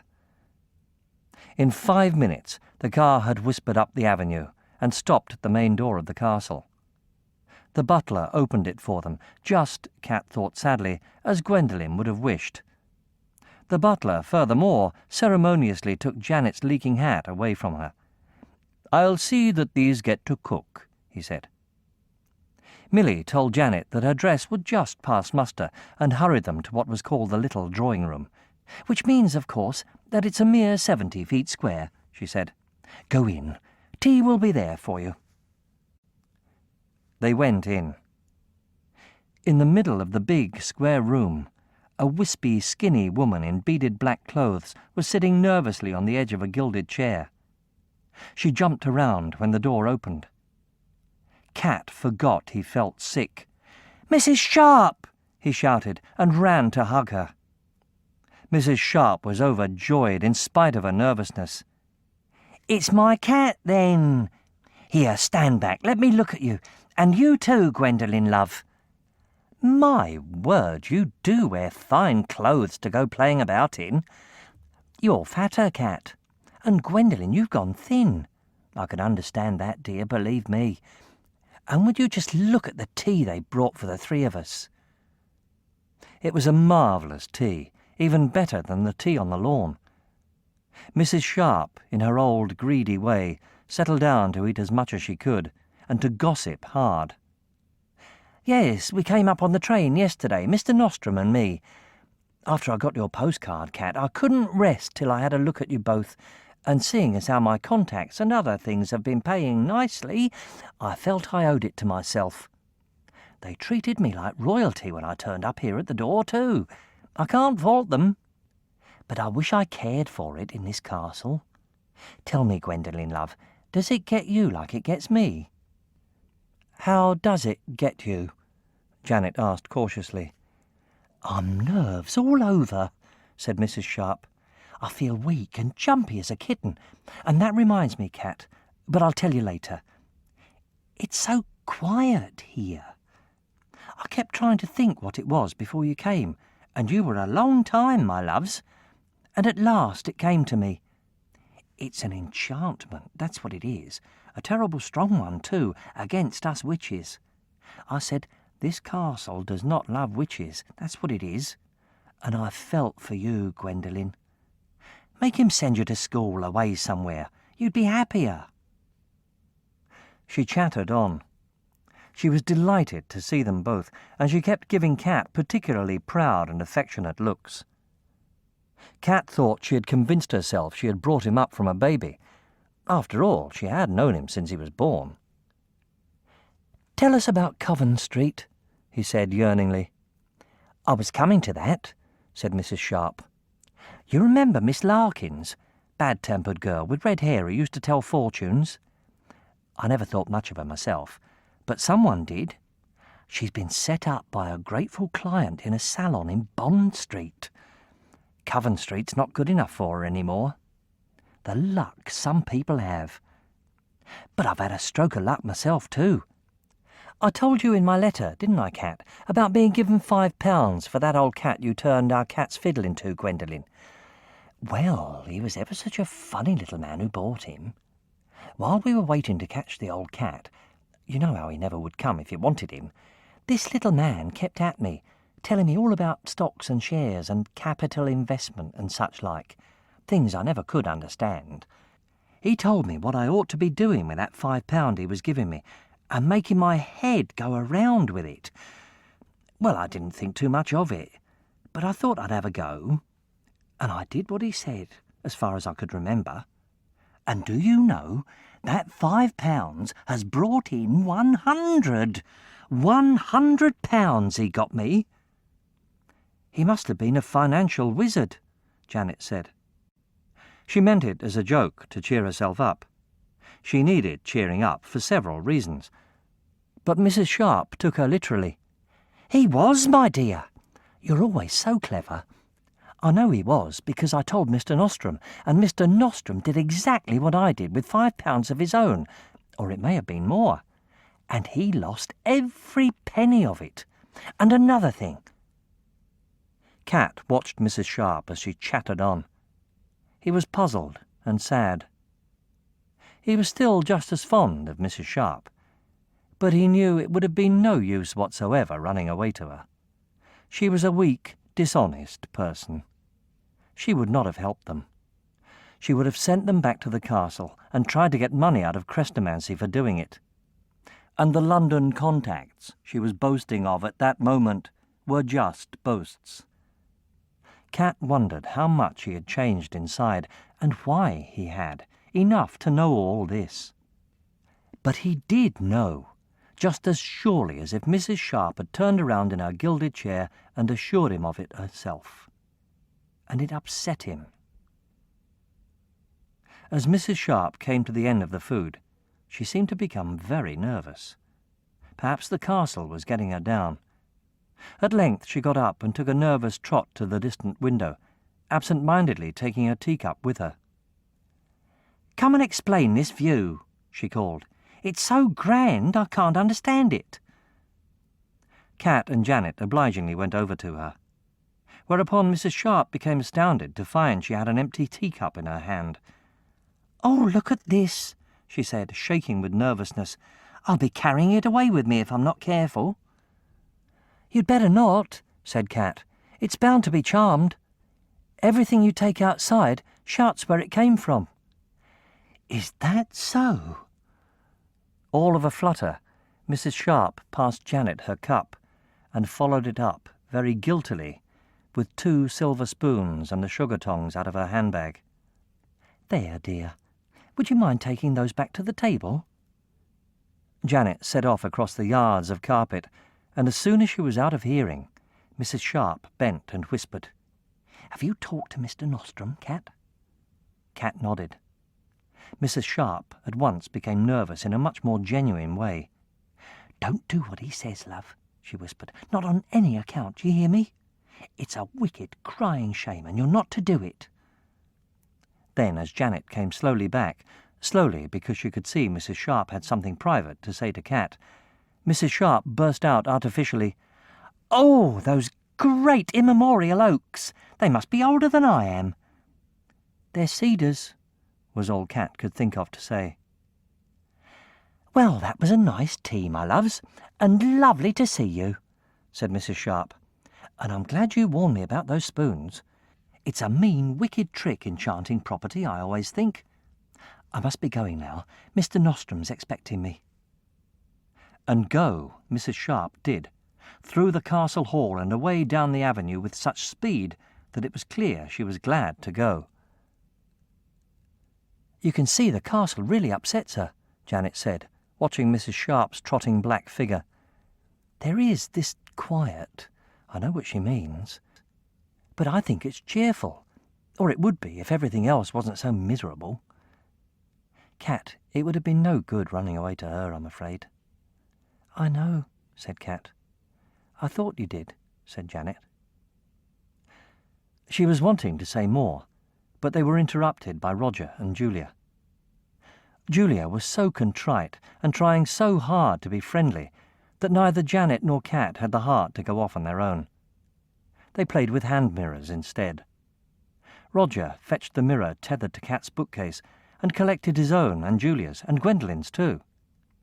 Julia took a firm little reef in that handkerchief of hers and sent all 4 aloft in the playroom. Until supper they had great fun whizzing around the playroom, not to speak of up and down the passage outside. Supper was in the playroom that evening. There were guests to dinner again downstairs. Roger and Julia knew, but no one had mentioned it to Cat and Janet for fear the supposed Gwendolyn might try to ruin it again. "They always entertain a lot in the month before Halloween," Julia said, as they finished the blackberry tart Cook had made specially out of Janet's hatful. "Shall we play soldiers now, or mirrors again?" Janet was signalling so hard that she had something urgent to say that Kat had to refuse. "I'm awfully sorry. We've got to talk about something Mrs. Sharp told us. And don't say Gwendolyn owns me.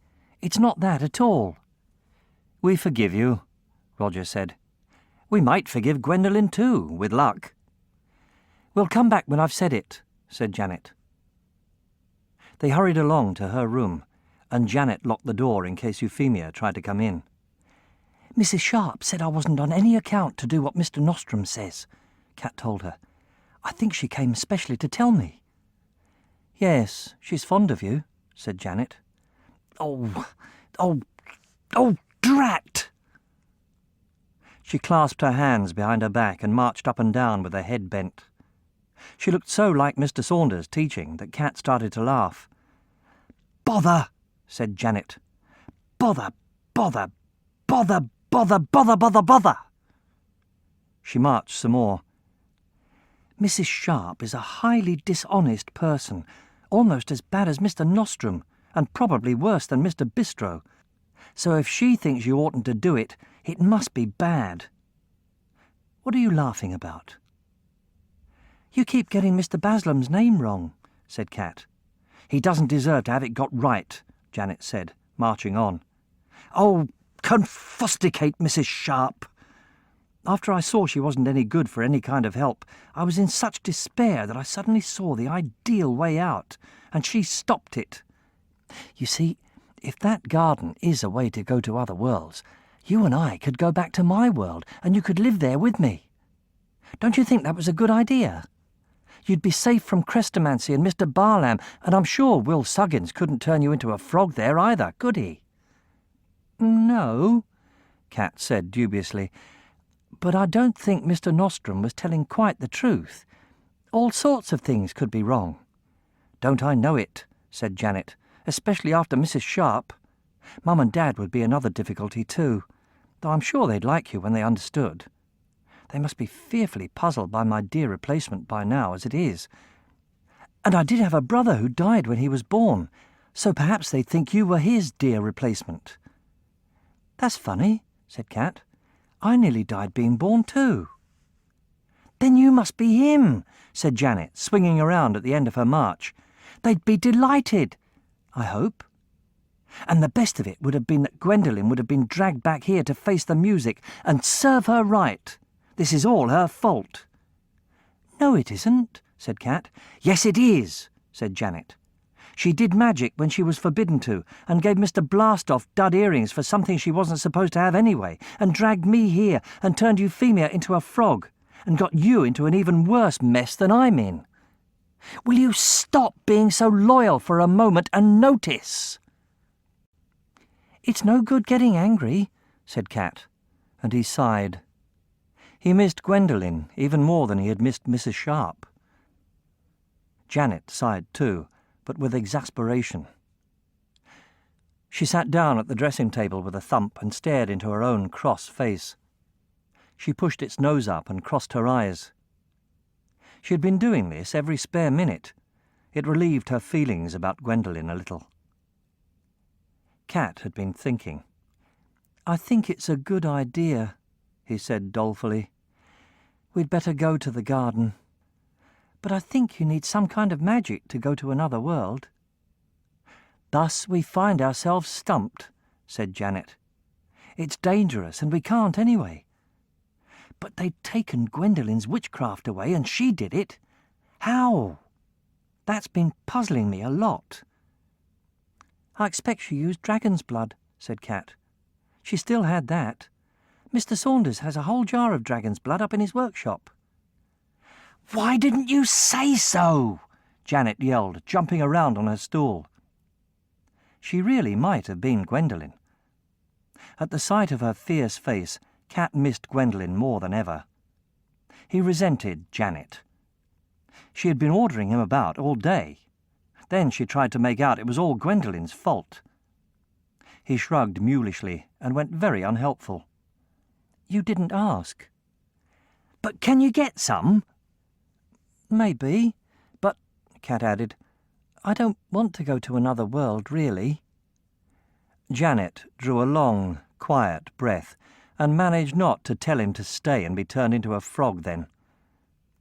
She made a very ingenious face at the mirror and counted up to 10. Cat, she said carefully, we really are in such a mess here that I can't see any other way out. Can you? No, Cat admitted grudgingly. I said I'd go. And thank you, dear Janet, for your kind invitation, I notice, Janet said. To her relief, Cat grinned. But we'll have to be hideously careful about going, she said, because I suspect that if Crestomancy doesn't know what we're doing, Millie will. Millie? Said Cat. Millie, said Janet. I think she's a witch. She ducked her head down and fiddled with the gold-backed hairbrush. I know you think I go around seeing sorcery everywhere with my nasty, suspicious mind, like you did about Crestomancy, but I really am sure, Cat. A sweet, kind honey of a witch, if you like, but she is one. How else did she know we were running away this afternoon?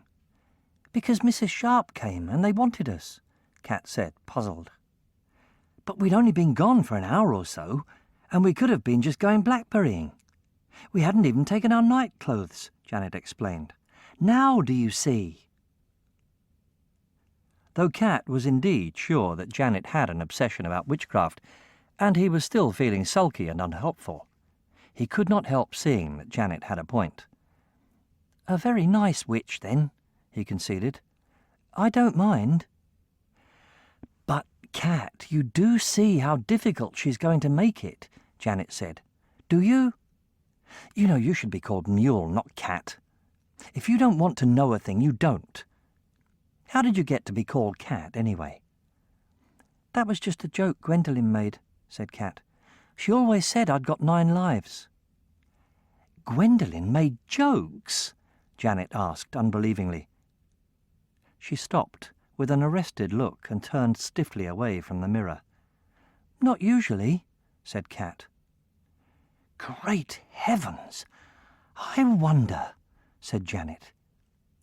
In this place, where every other thing turns out to be enchanted, it almost must be. In which case, how horrible! She pushed the mirror up until the glass faced the ceiling, jumped off the stool and raced to the wardrobe. She dragged Gwendolyn's box out of it and sorted fiercely through it. Oh, I do hope I'm wrong, but I'm almost sure there were 9. 9 what? Asked Cat. Janet had found the bundle of letters addressed to Miss Caroline Chant. The red book of matches was tucked in front of it. Janet took the little book carefully out and chucked the letters back in the box. 9 matches, she said, as she opened the book. And there are, too. Oh, good Lord, Cat. 5 of them are burned, look. She held the book out to Cat. He saw there were indeed 9 matches in it. The heads of the first 2 were black. The third was charred right down to the base. The fourth had a black head again. But the 5th had burned so fiercely that the paper behind was singed, and there was a hole in the sandpaper beneath it. It was a wonder the whole book had not caught fire, or at least the last 4 matches. They were as new, however. Their heads were bright red, with yellowish, oily paper below, and bright white cardboard below that. It does look like a charm of some kind, Cat said. I know it is, said Janet. These are your 9 lives, Cat. How did you come to lose so many? Cat simply could not believe her. He was feeling surly and resistant anyway, and this was too much. They can't be, he said. Even if he had 9 lives, he knew he could only have lost 3, and that was counting the time Gwendolyn gave him cramps. The other 2 would be when he was born and on the paddle boat. But as he thought this, Cat found he was remembering those 4 apparitions coming from the flaming bowl to join Gwendolyn's gruesome procession. 1 had been a baby, 1 wet. The crippled one had seemed to have cramps. But why had there been 4 of them when 5 matches were burned? Cat began shivering, and this made him all the more determined to prove Janet wrong. "You couldn't have died in the night once or twice without noticing," Janet wondered. "Of course I didn't." Cat reached down and took the book. "Look, I'll prove it to you." He tore the 6th match off and dragged it along the sandpaper. Janet leaped up, shrieking to him to stop. The match burst into flame. So, almost at the same instant, did Cat himself.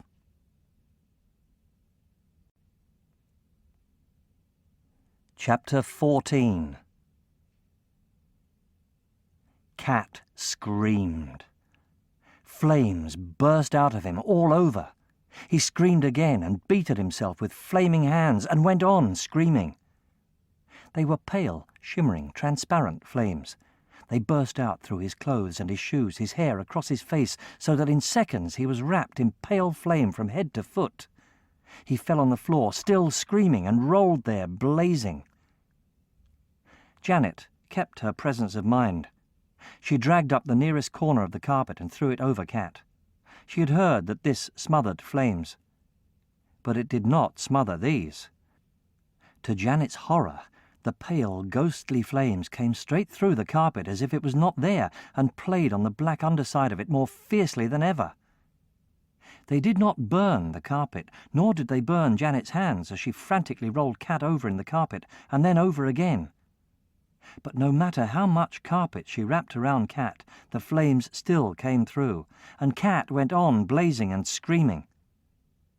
His head was half outside the flaming bundle she had made of him, and it was a sheaf of flames. She could see his screaming face inside the fire. Janet did the only other thing she could think of. She jumped up and screamed herself, "Crestomancy! Crestomancy! Come quickly!" The door burst open while she was still screaming. Janet had forgotten it was locked, but the lock did not bother Crestomancy. She could see it sticking out from the edge of the door as he flung it open. She had forgotten there were guests to dinner, too. She remembered when she saw Crestomancy's lace ruffles and his black velvet suit, which glimmered all over like an opal, blue, crimson, yellow, and green. But that did not seem to bother Crestomancy either. He took one look at the flaming bundle on the floor and said, "Good God!"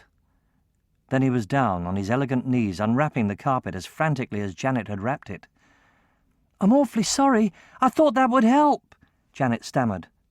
"It ought to have done," said Crestomancy, rolling Cat over, with flames whirling through, over, and along his velvet arms. "How did he do it?" "He struck one of the matches. I told him—" "You stupid child!" Crestomancy was so angry that Janet burst into tears.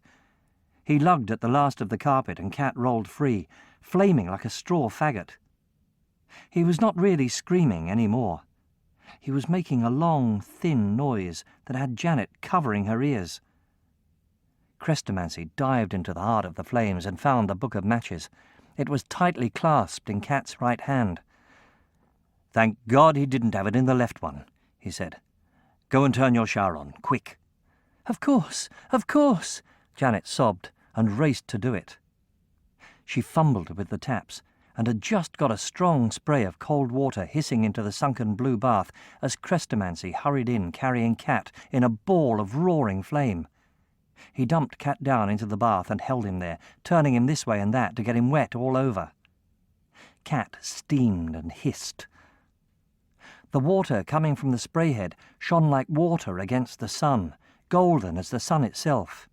It came down like a beam of light. And as the bath began to fill up, Cat seemed to be turning and threshing in a pool of sunshine. He boiled it into golden bubbles.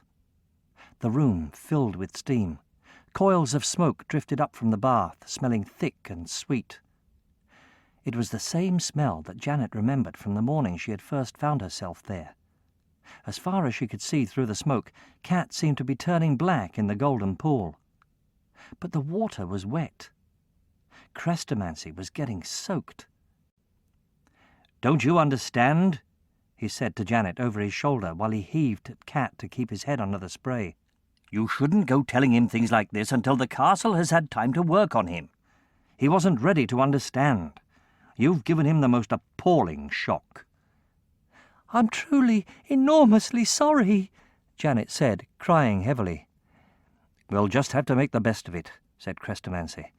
"I'll try and explain to him. Run along to the speaking tube at the end of the corridor and tell them to send me some brandy and a pot of strong tea." As Janet raced away, Cat found himself soaking wet with water hissing down on him. He tried to roll away from it. Someone held him in it. A voice said insistently in his ear, "Cat, Cat, will you listen to me? Do you understand? Cat, you've only got 3 lives left now." Cat knew that voice. "You told me I'd got 5 when you spoke to me through Miss Larkins," he grumbled. "Yes, but you've only got 3 now. You'll have to be more careful," said Crestomanci. Cat opened his eyes and looked up at him. Crestomanci was fearfully wet. The usually smooth black hair was hanging over his forehead in wriggles, with drips on the ends. "Oh, was it you?" he said. "Yes. You took a long time recognizing me, didn't you?" said Crestomanci. "But then I didn't know you straight away when I saw you either. I think you can come out of this water now." Cat was too weak to get out of the bath alone, but Crestomanci heaved him out, stripped off his wet clothes, dried him, and wrapped him in another towel in no time at all. Cat's legs kept folding.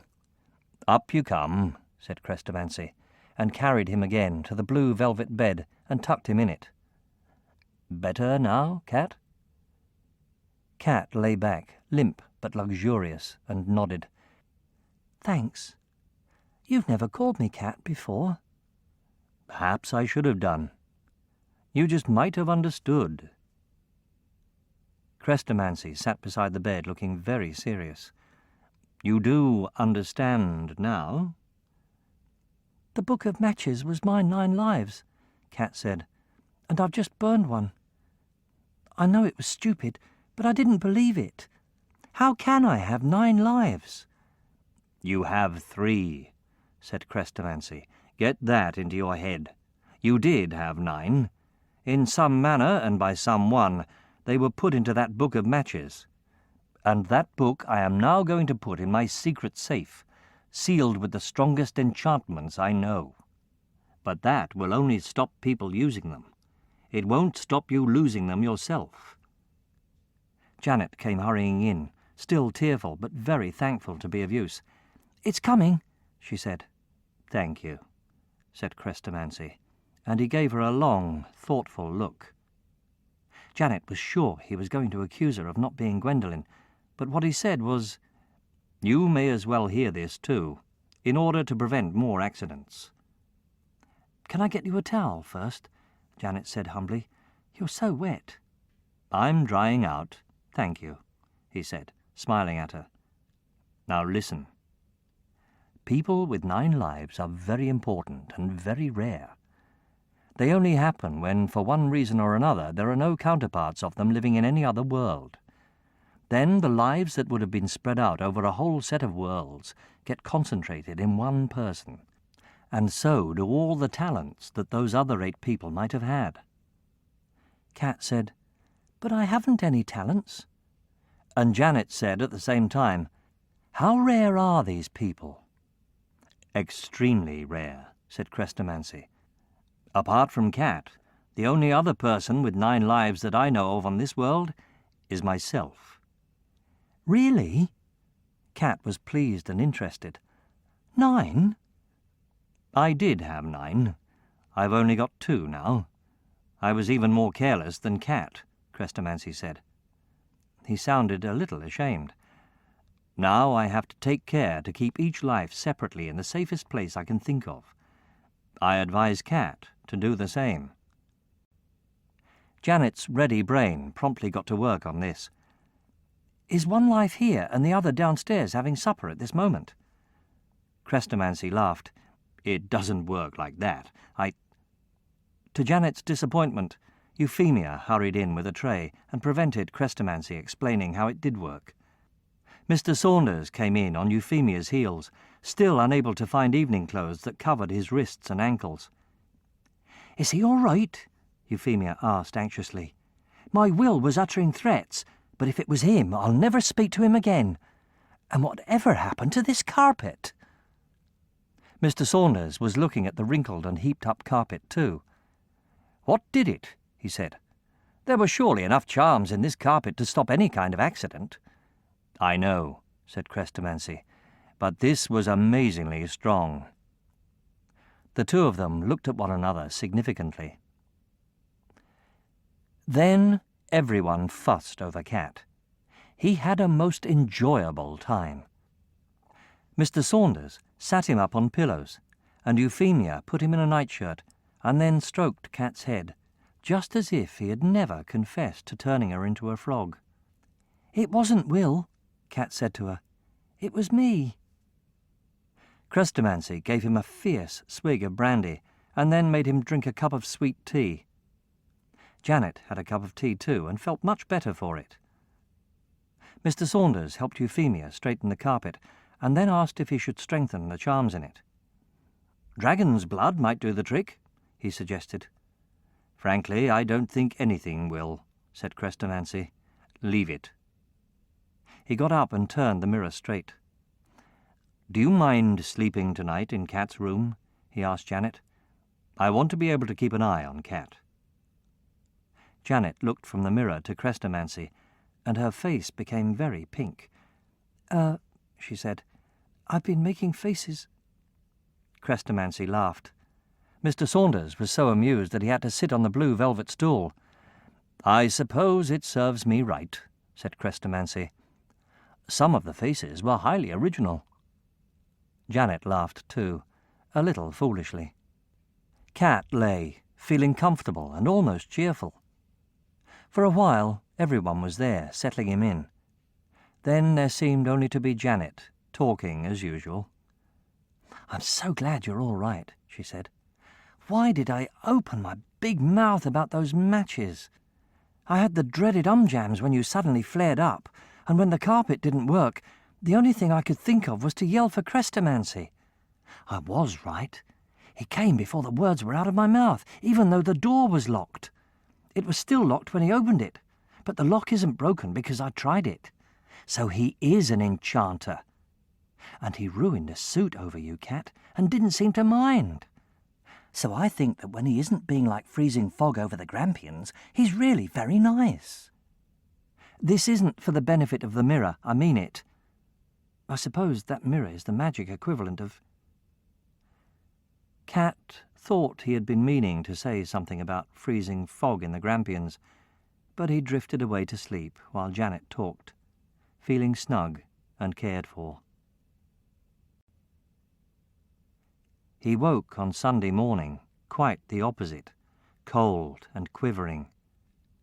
This afternoon he was due to be turned into a frog or face a tiger, and a rather heavy, strong tiger Will Saggins would make too, he thought. Beyond the tiger, if there was a beyond, lay the horrors of Monday without magic. Julia and Roger might help there, except that it would be no use when Mr. Baslam came on Wednesday and demanded £20 Cat knew he could not get. Mr. Nostrum was no help. Mrs. Sharp was even less. The only hope seemed to be to take Janet and some dragon's blood to the Forbidden Garden and try to get away. Cat climbed out of bed to go and get some dragon's blood from Mr. Saunders' workshop. Euphemia came in with his breakfast on a tray, and he had to climb back into bed again. Euphemia was quite as kind as she had been last night. Cat felt bad. And when he had finished breakfast, Millie came. She scooped Cat off his pillows and hugged him. "You poor, silly darling! Thank goodness you're all right. I was aching to come and see you last night, but someone had to stay with our poor guests. Now you're to stay in bed all today, and you must ask for anything you want. What would you like?" "I couldn't have some dragon's blood, could I?" Cat asked hopefully. Millie laughed. "Good heavens, Eric! You go and have that fearsome accident, and then you ask for the most dangerous stuff in the world. No, you may not have dragon's blood. It's one of the few things in the castle that really are forbidden." "Like Chrestomancy's garden?" Cat asked. "Not quite like that," Millie answered. "The garden is old as the hills and stuffed with magic of every kind. That's dangerous in another way. Everything's stronger there. You'll be taken into the garden when you know enough magic to understand it. But dragon's blood is so harmful that I'm never happy even when Michael uses it. You're on no account to touch any." Julia and Roger came in next, dressed ready for church, with armfuls of books and toys and a great many interested questions. They were so kind that Cat was quite unhappy by the time Janet arrived. He did not want to leave the castle. He felt he was truly settling into it. "That lump of dough is still stuck to your carpet," Janet said gloomily, which made Cat feel rather less settled. "I've just been seeing Crestomancy, and it is hard to be punished for other people's sins," Janet went on, "even though I've been rewarded with the sight of a sky-blue dressing gown with golden lions on it." "I've not seen that one," said Cat. "I think he has one for every day of the week," said Janet. "All he needed was a flaming sword. He forbade me to go to church. The vicar won't have me because of what Gwendolyn did last Sunday. And I was so cross at being blamed for it that I'd got my mouth open to say I wasn't Gwendolyn when I remembered that if I went to church I'd have to wear that stupid white hat with little holes in it. Can he hear through that mirror, do you think?" "No," said Cat. "Just see, or he'd know all about you. I'm glad you're staying behind. We can go and get the dragon's blood while they're at church." Janet kept watch at the window to see when the family left. After about half an hour she said, "Here they are at last, walking in a crowd down the avenue. All the men have got toppers, but Crestomancy looks as if he's come out of a shop window. Who are they all, Cat? Who's the old lady in purple mittens, and the young one in green, and that little fellow who's always talking?" "I've no idea," said Cat. He scrambled out of bed and scuttled up to his room to find some clothes. He felt perfectly well, marvellously well, in fact. He danced around his room while he put on his shirt. He sang, putting on his trousers. Even the cold lump of dough on the carpet could not damp his spirits. He whistled, tying his boots. Janet came into the room as Cat was shooting out of it, pulling on his jacket and beaming with health. "I don't know," Janet said as Cat shot past her and hammered away down the stairs. "Dying must agree with you or something." "Hurry up," Cat called from the bottom of the stairs. "It's on the other side of the castle from here. Millie says dragon's blood is very dangerous, so don't you touch it. I can spare a life on it and you can't." Janet wanted to remark that Cat had not spared the last one very easily, but she never caught up with Cat sufficiently. Cat whirled through the green corridors and stormed up the winding stairs to Mr. Saunders' room, and Janet only reached him when he was actually inside it. Then there was too much else to take up her attention. The room was heavy with the scent of stale magic. Though it was much the same as when Cat had seen it before, Mr. Saunders had tidied it a little for Sunday. The cresset was out. The torts and limbecs and other vessels were all clean. The books and scrolls had been piled in heaps on the second bench. The 5-pointed star was still there, blazoned on the floor, but there was a new set of signs chalked on the third bench, and the mummified animal had been neatly laid at one end of it. Janet was immensely interested. "It's like a laboratory," she said, "except that it isn't. What weird things! Oh, I see the dragon's blood. Does he need all that huge jar? He won't miss a bit out of that lot."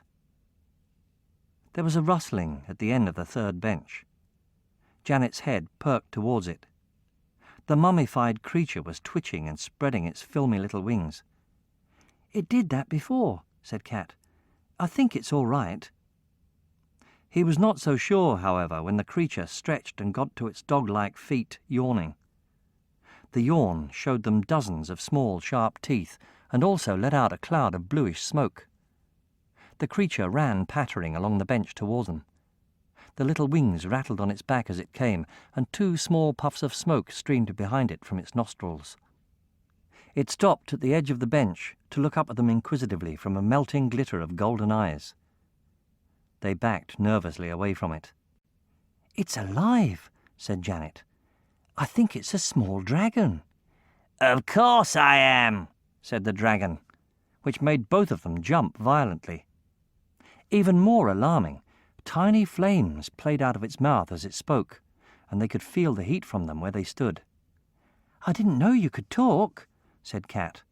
"I speak English quite well," said the dragon, flickering flame. "Why do you want my blood?" They looked guiltily at the great jar of powder on the shelf.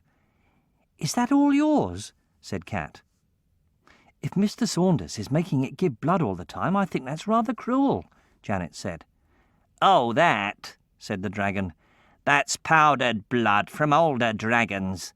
They sell it to people. You can't have any of that." "Why not?" said Cat. "Because I don't want you to," said the dragon, and a regular roll of fire came from its mouth, making them back away again. "How would you like to see me taking human blood and playing games with it?" Though Cat felt the dragon had a point here, Janet did not. "It doesn't worry me," she said. "Where I come from, we have blood transfusions and blood banks. Dad once showed me some of my blood under a microscope." "It worries me," said the dragon, uttering another roll of fire. "My mother was killed by unlawful blood-stealers." It crept to the very end of the bench and stared up at Janet. The flickers in its golden eyes melted and changed and melted again. It was like being looked at by 2 small golden kaleidoscopes. "I was too small to hold enough blood," it flickered softly to Janet. "So they left me. I'd have died if Crestomancy hadn't found me. So you see why it worries me?" "Yes," said Janet. "What do baby dragons feed on? Milk?" "Michael tried me with milk, but I didn't like it," said the dragon. "I have minced steak now, and I'm growing beautifully. When I'm big enough, he's going to take me back, but meanwhile I'm helping him with his magic. I'm a great help." "Are you?" said Janet. "What do you do?" "I find old things he can't find himself." The dragon fell into a flickering croon. "I fetch him animals from the abyss, old golden creatures, things with wings, pearl-eyed monsters from the deep sea, and whispering plants from long ago." It stopped and looked at Janet with its head on one side. "That was easy," it remarked to Cat. "I've always wanted to do that, but no one let me before." It sighed a long blue fume of smoke. "I wish I was bigger. I could eat her now." Cat took an alarmed look at Janet and found her staring like a sleepwalker with a silly smile on her face. "Of all the mean tricks," he said. "I think I'll just have a nibble," said the dragon. Cat realised it was being playful. "I'll wring your neck if you do," he said. "Haven't you got anything else to play with?" "You sound just like Michael," said the dragon in a sulky roll of smoke. "I'm bored with mice." "Tell him to take you for walks." Cat took Janet's arm and shook her. Janet came to herself with a little jump and seemed quite unaware that anything had happened to her. "And I can't help the way you feel," said Cat to the dragon. "I need some dragon's blood." He pulled Janet well out of range, just to be on the safe side, and picked up a little china crucible from the next bench. The dragon hunched up irritably and scratched itself like a dog under the chin until its wings rattled. "Michael says dragon's blood always does harm somewhere," it said, "even when an adept uses it. If you're not careful, it costs a life." Cat and Janet looked at one another through the smoke it had made with its speech. "Well, I can spare one," said Cat. He took the glass stopper off the big jar and scooped up some brown powder in the crucible. It had a strong, strange smell. "I suppose Crestomancy manages all right with 2 lives," Janet said nervously. "But he's rather special," said the dragon. It was standing on the very edge of the bench, rattling with anxiety. Its golden eyes followed Cat's hands as he wrapped the crucible in his handkerchief and pushed the bundle cautiously into his pocket. It seemed so worried that Cat went over to it and, a little nervously, rubbed it under the chin where it had been scratching. The dragon stretched its neck and pressed against his fingers. The smoke came out of its nostrils in purring puffs. "Don't worry," Cat said. "I've got 3 lives left, you see." "That explains why I like you," said the dragon, and almost fell off the bench in its effort to follow Cat's fingers. "Don't go yet." "We've got to." Cat pushed the dragon back on the bench and patted its head.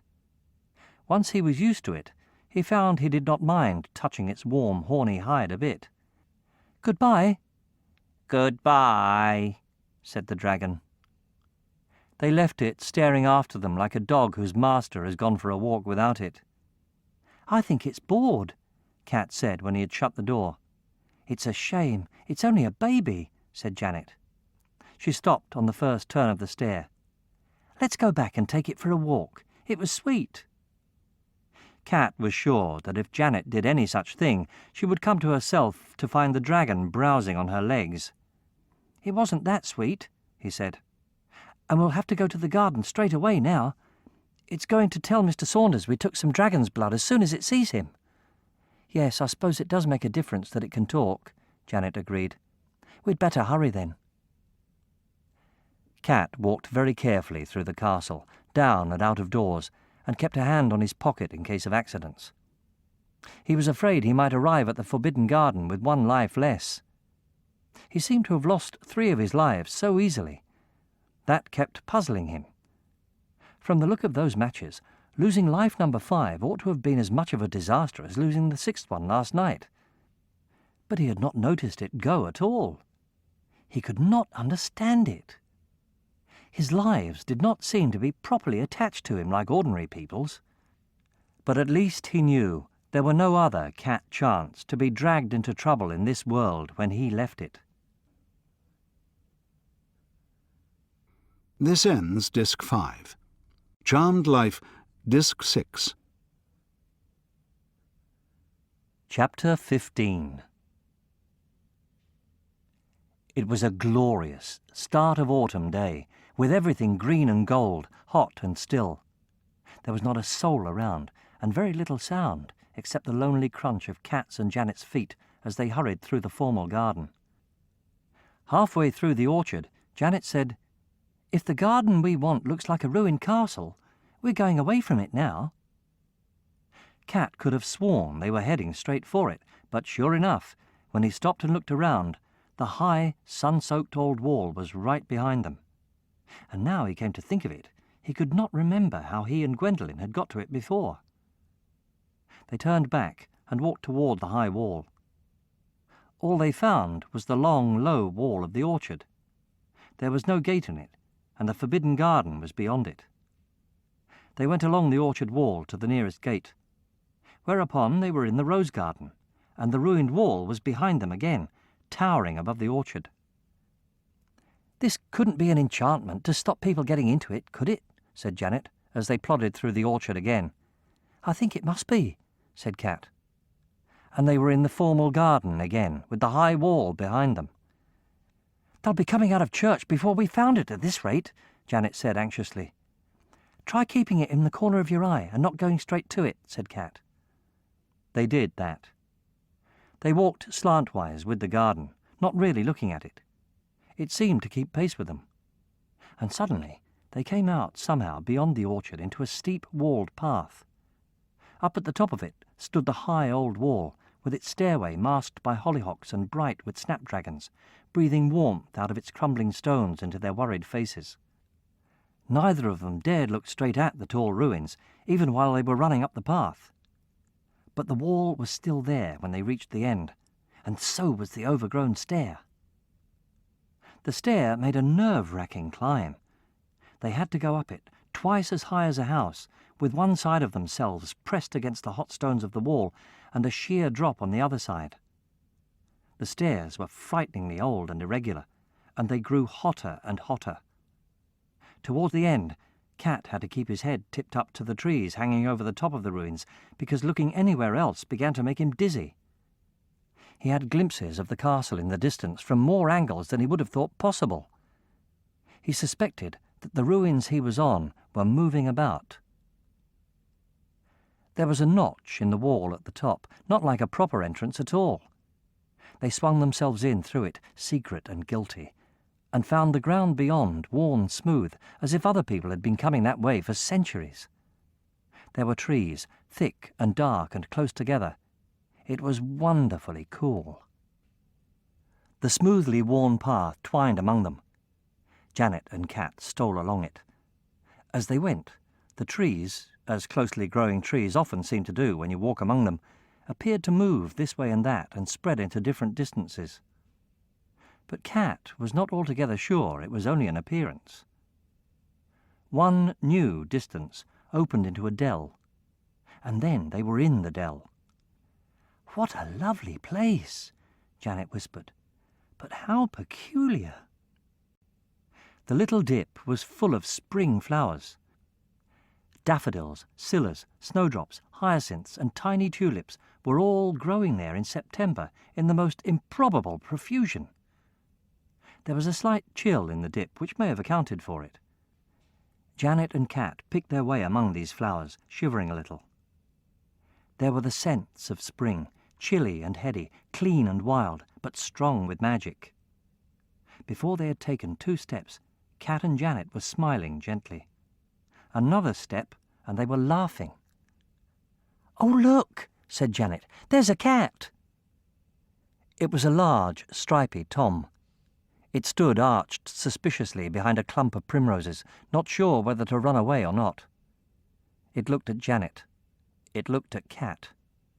And Cat knew it. Though it was firmly and definitely a cat, there was just a suggestion of a violin about the shape of its face. He laughed. Everything made him happy in that place. "That's old Fiddle," he said. "He used to be my violin. What's he doing here?" Janet knelt down and held out her hand. "Here, Fiddle. Here, Puss." Fiddle's nature must have been softened by being in that dell. He let Janet rub his chin and stroke him. Then, in the most unheard-of way, he let Janet pick him up and stand up, hugging him. He even purred. Janet's face glowed. She could almost have been Gwendolyn coming home from a witchcraft lesson, except that she looked kinder. She winked at Cat. "I love all kinds of cat." Cat laughed. He put out his left hand and stroked Fiddle's head. It felt strange. He could feel the wood of the violin. He took his hand away quickly. They went on through a white spread of narcissi, smelling like paradise, Janet still carrying Fiddle. There had been no white flowers until then. Cat began to be almost sure that the garden was moving around them of its own accord. When he stepped among bluebells and then big red tulips, he was sure. He almost, but not quite, saw the trees softly and gently sliding about at the sides of what he could see. They slid him among buttercups and cow-parsley into a sunny, sloping stretch. And here was a wild rose, tangled with a creeper covered in great blue flowers. Cat could definitely feel the sliding movement now. They were being moved around and down somehow. If he thought about the way the garden had also been moving about in the castle grounds, he started to feel almost as sick as he did in the car. He found it was best just to keep walking and looking. When they slid through the trees among flowers of high summer, Janet noticed too. "Aren't we getting a lightning tour of the year?" she said. "I feel as if I'm running down a moving staircase." It was more than the ordinary year. Fig trees, olives, and date palms moved them around into a small desert, where there were cacti, like tormented cucumbers, and spiny green armchairs. Some had bright flowers on them. The sun burned down. But they had hardly time to get uncomfortable before the trees circled around them again and brought them into a richer, sadder light, and autumn flowers. They had barely got used to that when the trees put out berries, turned amber, and lost their leaves. They moved towards a thick holly full of red berries. It was colder. Fiddle did not like this part. He struggled out of Janet's arms and ran away to warmer climes. "Which are the gates to other worlds?" Janet said, brought back to a sense of purpose. "Soon, I think," said Cat. He felt them coming to the centre of the garden. He had seldom felt anything magical so strongly. The trees and bushes around them now were embalmed in frost. They could see bright berries in bright casings of ice. Yet Janet had scarcely time to rub her arms and shiver before a tree met them that was a wintry mass of pink blossom. Straight stalks of winter jasmine hung from the next, in lines of small yellow stars. And then came a mighty black thorn tree, twisted in all directions. It was just putting out a few white blossoms. As it took them in under its dark hood, Janet looked up into its black twistings. "The one at Glastonbury looks like this," she said. "They say it blooms at Christmas." Then Cat knew they were in the heart of the garden. They were in a small bowl of meadowland. All the trees were up around the edges except one. And here it seemed the right season of the year, because the apples were just ripening on that one tree. It stood leaning over the centre of the meadow, not quite overshadowing the queer ruin there. As Janet and Cat passed quietly towards this place, they found a little spring of water near the roots of the apple tree, which bubbled up from nowhere and bubbled away again into the earth almost at once. Janet thought the clear water looked unusually golden. It reminded her of the water from the shower when it stopped Cat from burning. The ruins were two sides of a broken archway. There was a slab of stone which must have fallen from the top of the arch lying nearby at the foot of the tree. There was no other sign of a gate. "I think this is it," said Cat. He felt very sad to be leaving. "I think it is too," Janet agreed in an awed, muffled voice. "I feel a bit miserable to be going, as a matter of fact. How do we go?" "I'm going to try sprinkling a pinch of dragon's blood in the archway," said Cat. He fumbled out the crucible wrapped in his handkerchief from his pocket. He smelled the strong smell of the dragon's blood and knew he was doing wrong. It was wrong to bring this harmful stuff into a place that was so strongly magic in such a different way. But since he did not know what else to do, Cat carefully took a pinch of the smelly brown powder between the finger and thumb of his right hand, wrapped the crucible away again with his left hand, and then, carefully and guiltily, sprinkled the powder between the pillars of broken stone. The air between the pillars quivered like air that is hot. The piece of sunny meadow they could see beyond grew misty, then milky pale, then dark. The darkness cleared slowly, away into the corners of the space, and they found they could see into a huge room. There seemed acres of it. All of it was covered in a carpet of a rather ugly playing card sort of design in red, blue, and yellow. The room was full of people. They reminded Cat of playing cards too, because they were dressed in stiff, bulky clothes in flat, bright colours. They were all trailing about this way and that, looking important and agitated. The air between them and the garden was still quivering, and somehow Cat knew they would not be able to get into the huge room.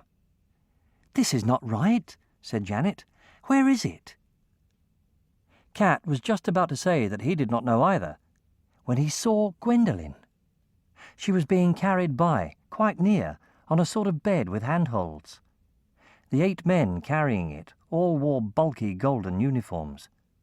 The bed was gold, with gold hangings and gold cushions. Gwendolyn was dressed in even bulkier clothes than the rest, that were white and gold, and her hair was done up into a high golden headdress, which may have been a crown. From the way she was behaving, she was certainly a queen. She nodded to some of the important people, and they leaped eagerly to the side of her bed and listened with feverish intelligence to what she was saying. She waved to some others, and they ran to do things. She made a sign at another person, and he fell on his knees, begging for mercy. He was still begging when other people dragged him away. Gwendolyn smiled, as if this amused her. By this time the golden bed was right beside the archway, and the space was a turmoil of people racing to do what Gwendolyn wanted. And Gwendolyn saw Cat and Janet. Cat knew she did, from the expression of surprise and faint annoyance on her face. Maybe she worked some magic of her own, or maybe the magic in the dragon's blood was simply used up. Whatever it was, the broken archway turned dark again, then milky, then to mist.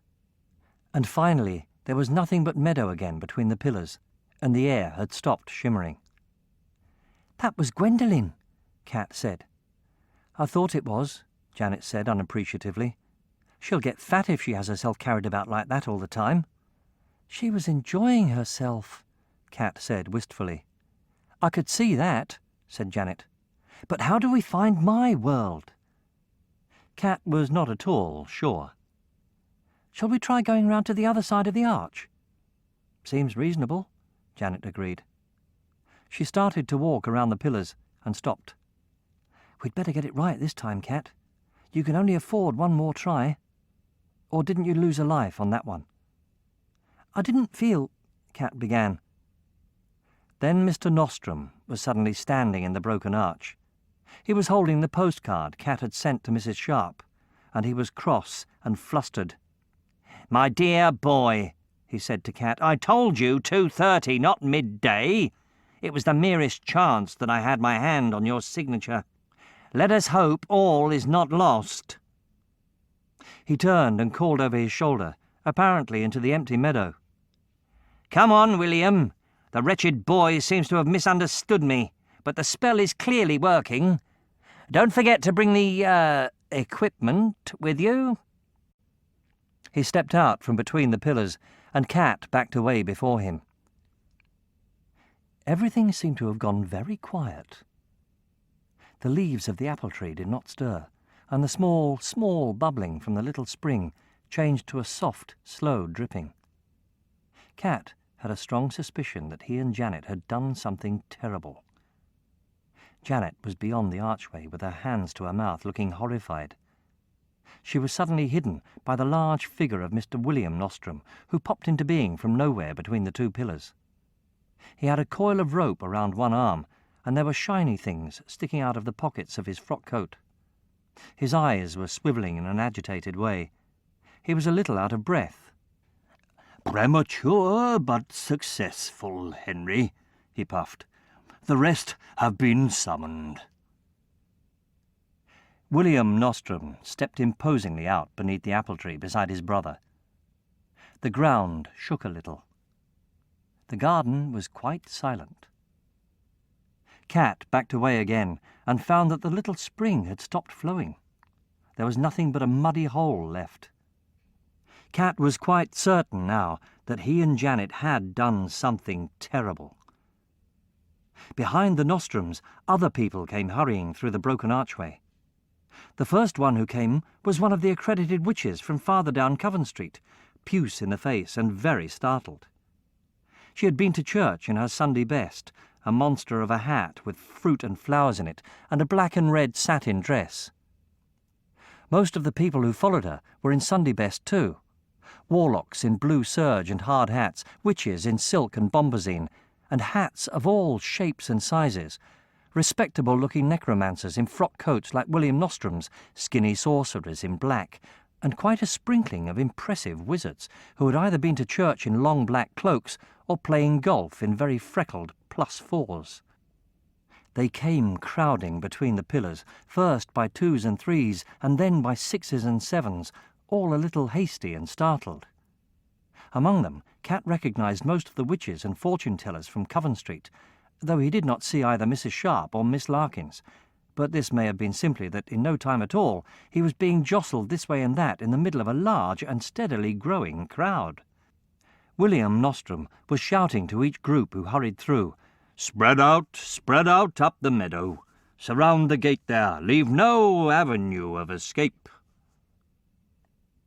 Janet forced her way among them and seized Cat's arm.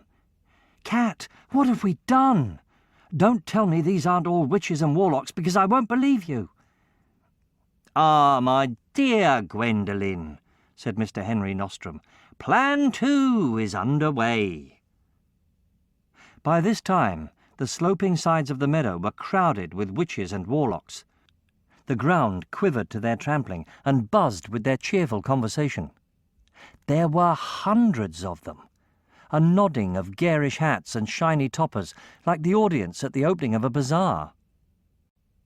As soon as the last necromancer had hurried between the pillars, Henry Nostrum put a heavy, possessive hand on Cat's shoulder.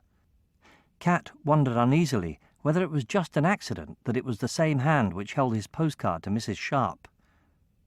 He saw that the willing warlock had stationed himself by one of the broken pillars, blue-chinned and cheerful as ever in his tight Sunday suit.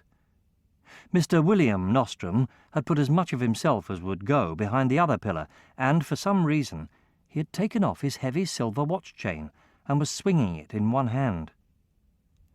"Now, my dear Gwendolyn," said Henry Nostrum, "would you care for the honour of summoning Crestomanci?" I'd rather not," said Janet. "Then I'll take it upon myself," said Henry Nostrum, perfectly well pleased. He cleared his throat and shouted in a fluting tenor, "Crestomanci! Crestomanci, come to me!"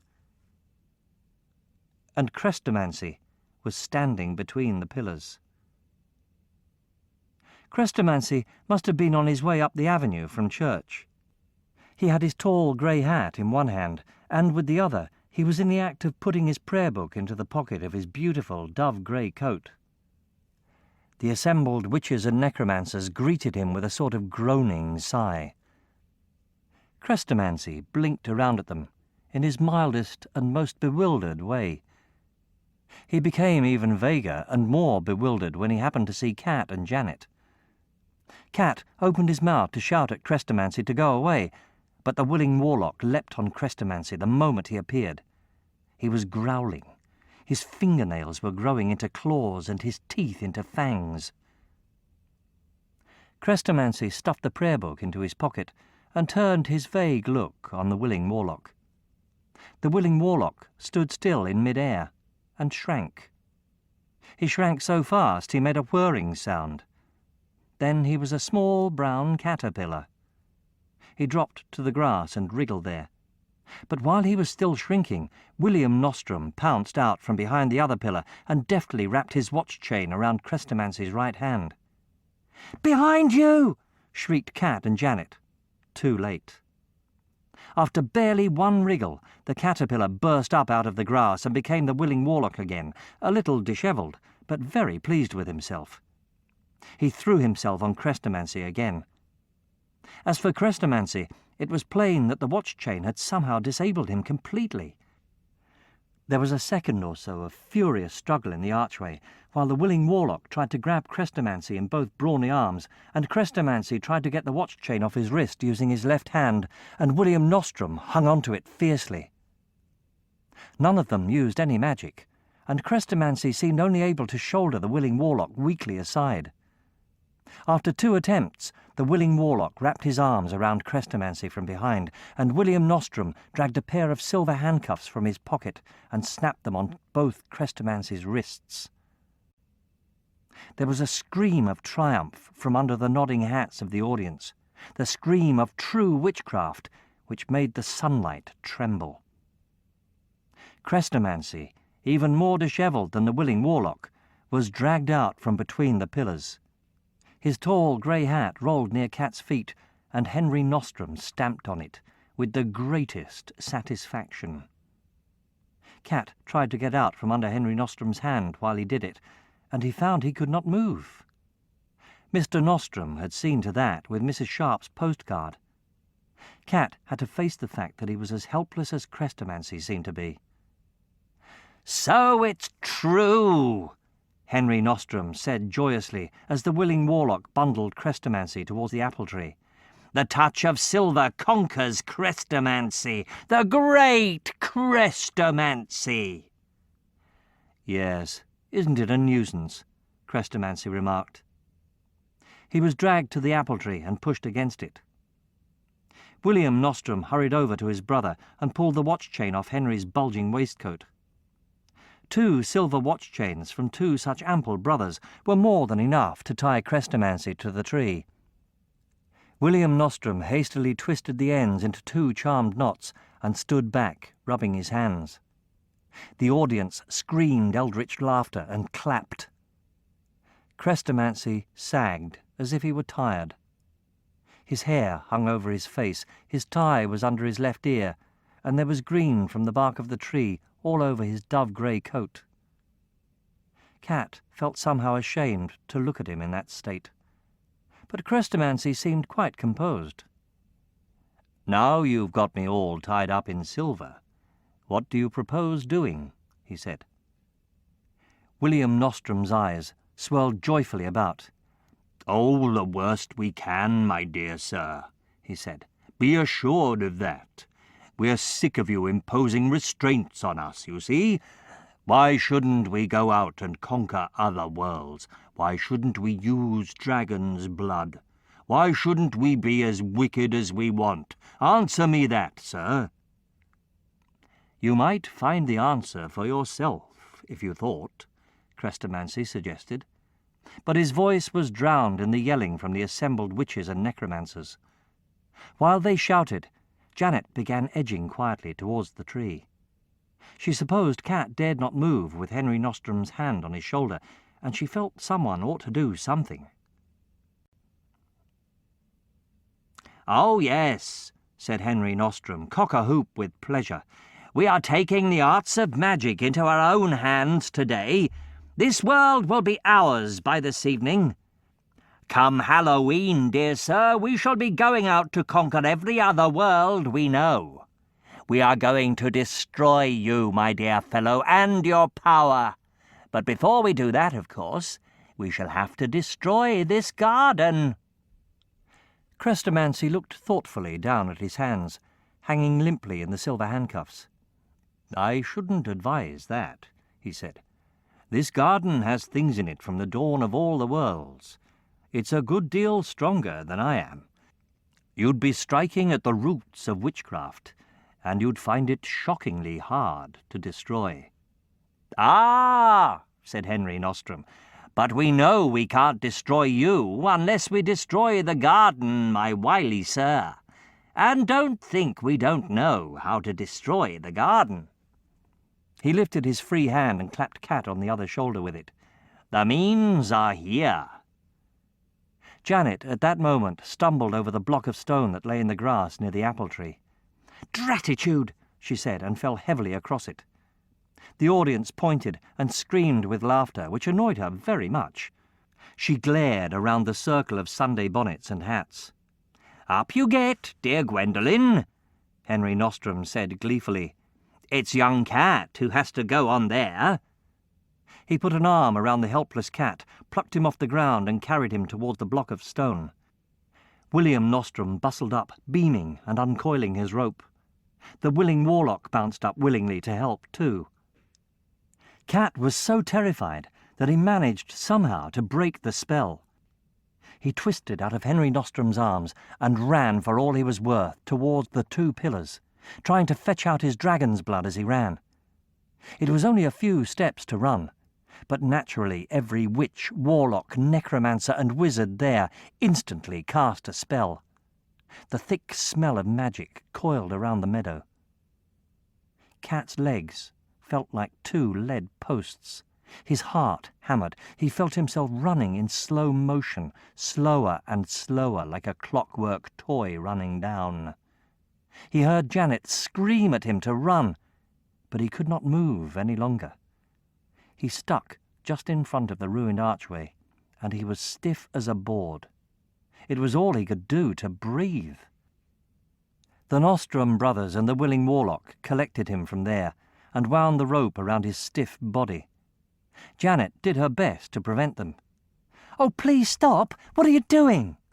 Now, Gwendolyn, Henry Nostrum said, rather perplexed. You know perfectly well. I explained to you most carefully that the garden has to be disenchanted by cutting the throat of an innocent child on that slab of stone there. You agreed it must be so. I didn't. It wasn't me, said Janet. Be quiet, Crestomanci said from the tree. Do you want to be put in Cat's place? Janet stared at him, and went on staring as all the implications struck her. While she stared, Cat, stiff as a mummy and wound in rope, was carried by the willing warlock and dumped rather painfully down on the block of stone. Cat stared resentfully at the willing warlock. He had always seemed so friendly. Apart from that, Cat was not as frightened as he might have been. Of course, Gwendolyn had known he had lives to spare, but he hoped his throat would heal after they cut it.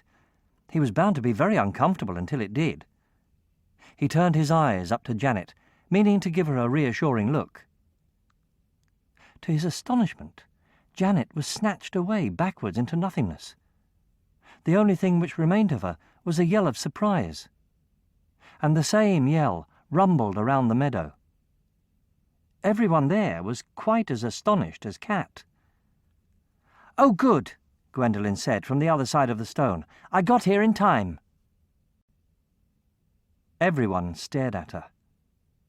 Gwendolyn came from between the pillars, dusting off the dragon's blood from her fingers with one of Cat's school essays. Cat could see his signature at the top. Eric Emilius Chant, 26 Coven Street, Wolvercote, England, Europe, the world, the universe. It was his, all right. Gwendolyn still had her hair up in that strange headdress, but she had taken off the massive golden robes. She had on what must have amounted to underclothes in her new world. They were more magnificent than any of Chrestomanci's dressing gowns. "Gwendolyn!" exclaimed Henry Nostrum. He pointed to the space Janet had vanished from. "What? Who?" "Just a replacement," Gwendolyn explained in her airiest way. "I saw her and Cat here just now, so I knew—" She noticed Crestomancy limply tied to the apple tree. "Oh, good! You caught him! Just a moment." She marched over to Crestomancy and held up her golden underclothes in order to kick him hard on both shins. "Take that, and that!" Crestomancy did not try to pretend the kicks did not hurt. He doubled up. The toes of Gwendolyn's shoes were as pointed as nails. "Now, where was I?" Gwendolyn said, turning back to the Nostrum brothers. "Oh, yes. I thought I'd better come back because I wanted to see the fun.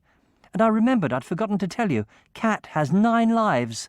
You'll have to kill him several times, I'm afraid." "9 lives?" shouted Henry Nostrum. "You foolish girl!" After that, there was such a shouting and outcry from every witch and warlock in the meadow that no one could have heard anything else. From where Cat lay, he could see William Nostrum leaning toward Gwendolyn, red in the face, both eyes whirling, bawling furiously at her, and Gwendolyn leaning forward to shout back. As the noise died down a little, he heard William Nostrum booming, "9 lives? If he has 9 lives, you stupid girl, that means he's an enchanter in his own right." "I'm not stupid," Gwendolyn yelled back. "I know that as well as you do. I've been using his magic ever since he was a baby, but I couldn't go on using it if you were going to kill him, could I? That's why I had to go away. I think it was nice of me to come back and tell you, so there." "How can you have used his magic?" demanded Henry Nostrum, even more put out than his brother. "I just did," said Gwendolyn. "He never minds." "I do mind, rather," Cat said from his uncomfortable slab. "I am here, you know." Gwendolyn looked down at him as if she was rather surprised that he was. But before she could say anything to Cat, William Nostrum was loudly shushing for silence. He was very agitated. He took a long, shiny thing out of his pocket and nervously bent it about. "Silence," he said. "We've come too far to draw back now. We'll just have to discover the boy's weak point. We certainly can't kill him unless we find it. He must have one, all enchanters do." So saying, William Nostrum rounded on Cat and pointed the shiny thing at him. Cat was appalled to see that it was a long silver knife. The knife pointed at his face, even though William Nostrum's eyes did not. "What's your weak point, boy? Out with it!" Cat was not saying. It seemed the only chance he had of keeping any of his lives. "I know," said Gwendolyn. "I did it. I put all his lives into a book of matches. They were easier to use like that. It's in my room in the castle. Shall I get it?" Everyone Cat could see from his uncomfortable position looked relieved to hear this. "That's all right, then," said Henry Nostrum. "Can he be killed without burning a match?" "Oh, yes," said Gwendolyn. "He drowned once." "So the question," said William Nostrum, very much relieved, "is simply how many lives he has left. How many have you, boy?" The knife pointed at Cat again. Again, Cat was not saying. "He doesn't know," Gwendolyn said impatiently. "I had to use quite a few. He lost one being born and another being drowned, and I used one to put him in the book of matches. It gave him cramps for some reason.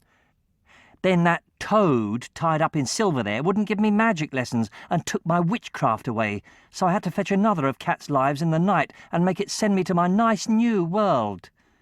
He was awfully disobliging about it, but he did it. And that was the end of that life. Oh, I nearly forgot. I put his fourth life into that violin he kept playing, to turn it into a cat. Fiddle. Remember, Mr. Nostrum?" Henry Nostrum clutched his 2 wings of hair. Consternation broke out around the meadow again. "You are a foolish girl. Someone took that cat away. We can't kill him at all." For a moment, Gwendolyn looked very dashed. Then an idea struck her. "If I go away again, you can use my replacement." The watch chains around Crestomancy clinked. "Nostrum, you're upsetting yourself needlessly. It was I who had the cat violin removed. The creature's around in the garden somewhere." Henry Nostrum swung around to look at Crestomancy suspiciously, still hanging on to his 2 wings of hair as if that kept his mind in place. "I doubt you, sir, very seriously. You are known to be a very wily person." "You flatter me," said Crestomancy. "Unfortunately, I can't speak anything but the truth, tied up in silver like this." Henry Nostrum looked at his brother. "That is correct," William said dubiously. "Silver constrains him to utter facts. Then I suppose the boy's missing life must be here somewhere." This was enough for Gwendolyn, the willing warlock, and for most of the witches and necromancers. Gwendolyn said, "I'll go and find it then," and minced up the meadow towards the trees as fast as she could in her pointed shoes, with the willing warlock bouncing ahead. As they pushed past a witch in a high green hat, the witch said, "That's right, dear. We must all hunt for the pussy." She turned to the crowd with a witch's piercing scream, "Hunt for pussy, everyone!" And everyone raced off to do it, picking up skirts and holding on Sunday hats. The meadow emptied. The trees around it shook and waved and crashed. But the garden would not let anyone get very far. Brightly coloured witches, cloaked wizards and dark warlocks kept being spilled out of the trees into the meadow again.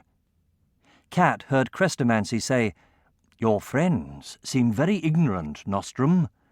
The way out is Widdershins. Perhaps you should tell them so. The cat will certainly be in summer or spring."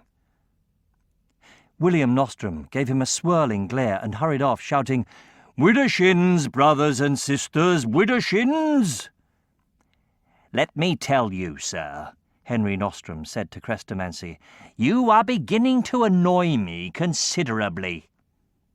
He hovered for a second, but as quite a crowd of people, with Gwendolyn and the willing warlock among them, were whirled out of the trees into the meadows again, and seemed very indignant about it, Henry Nostrum set off, trotting towards them, calling, "No, my dear friends, my dear pupil, Widdershins, you have to go widdershins. Cat and Crestomancy were left alone for the time being by the broken arch and the apple tree. Chapter 16. Cat, said Crestomancy from almost behind Cat's head. Cat. Cat did not want to talk. He was lying, looking up at the blue sky through the leaves of the apple tree. Every so often it went blurred. Then Cat shut his eyes, and tears ran out across both his ears. Now he knew how little Gwendolyn cared about him. He was not sure he wanted any lives at all. He listened to the shouting and crashing among the trees, and almost wished Fiddle would be caught soon. From time to time he had an odd feeling that he was Fiddle himself. Fiddle, furious and frightened, lashing out and scratching a huge fat witch in a flower hat. Cat, said Crestomancy. He sounded almost as desperate as Fiddle. Cat, I know how you're feeling. We hoped you wouldn't find out about Gwendolyn for years yet, but you are an enchanter. I suspect that you're a stronger enchanter than I am when you set your mind to it. Could you use some of your magic now, before someone catches poor Fiddle? Please, as a great favour. Just to help me get out of this wretched silver, so that I can summon the rest of my power. Cat was being Fiddle again while Crestomancy talked. He climbed a tree, but the willing warlock and the accredited witch shook him out of it. He ran, and then jumped from between the willing warlock's grabbing hands, a huge jump from somewhere immensely high. It was such a sickening jump that Cat opened his eyes. The apple leaves fluttered against the sky. The apple he could see was nearly ripe. "What do you want me to do?" he said. "I don't know how to do anything." "I know," said Crestomancy. "I felt the same when they told me. Can you move your left hand at all?" "Backward and forward," Cat said, trying. "I can't get it out of the rope, though." "No need," said Crestomancy. "You've more ability in the little finger of that hand than most people, including Gwendolyn, have in their entire lives. And the magic of the garden should help you. Just saw at the rope with your left hand, and presume that the rope is made of silver."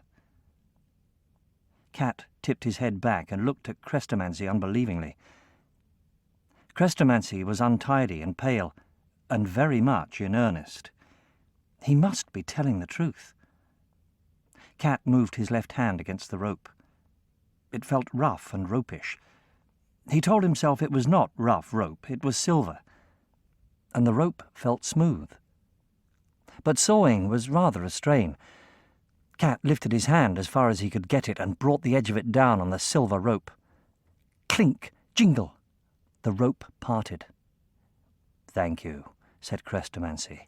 "There go 2 watch chains. But there seems to be a very firm spell on these handcuffs. Can you try again?" The rope was a great deal looser. Cat fought his way out of it with a series of clatters and thumps. He was not sure quite what he had turned it into, and knelt up on the stone. Crestomancy walked weakly towards him, with his hand still hanging limply in the handcuffs. At the same time, the willing warlock spilled out of the trees, arguing with the witch in the flower hat. "I tell you, the cat's dead. It fell a good 50 feet. "But I tell you, they always fall on their feet." "Then why didn't it get up then?" Cat realized there was no time to waste trying to imagine things. He put both hands to the handcuffs and wrenched. "Ow!" said Crestomancy. But the handcuffs were off. Cat was suddenly very pleased with his newfound talent. He took the handcuffs in two and told them to be ferocious eagles. "Get after the Nostrums," he said.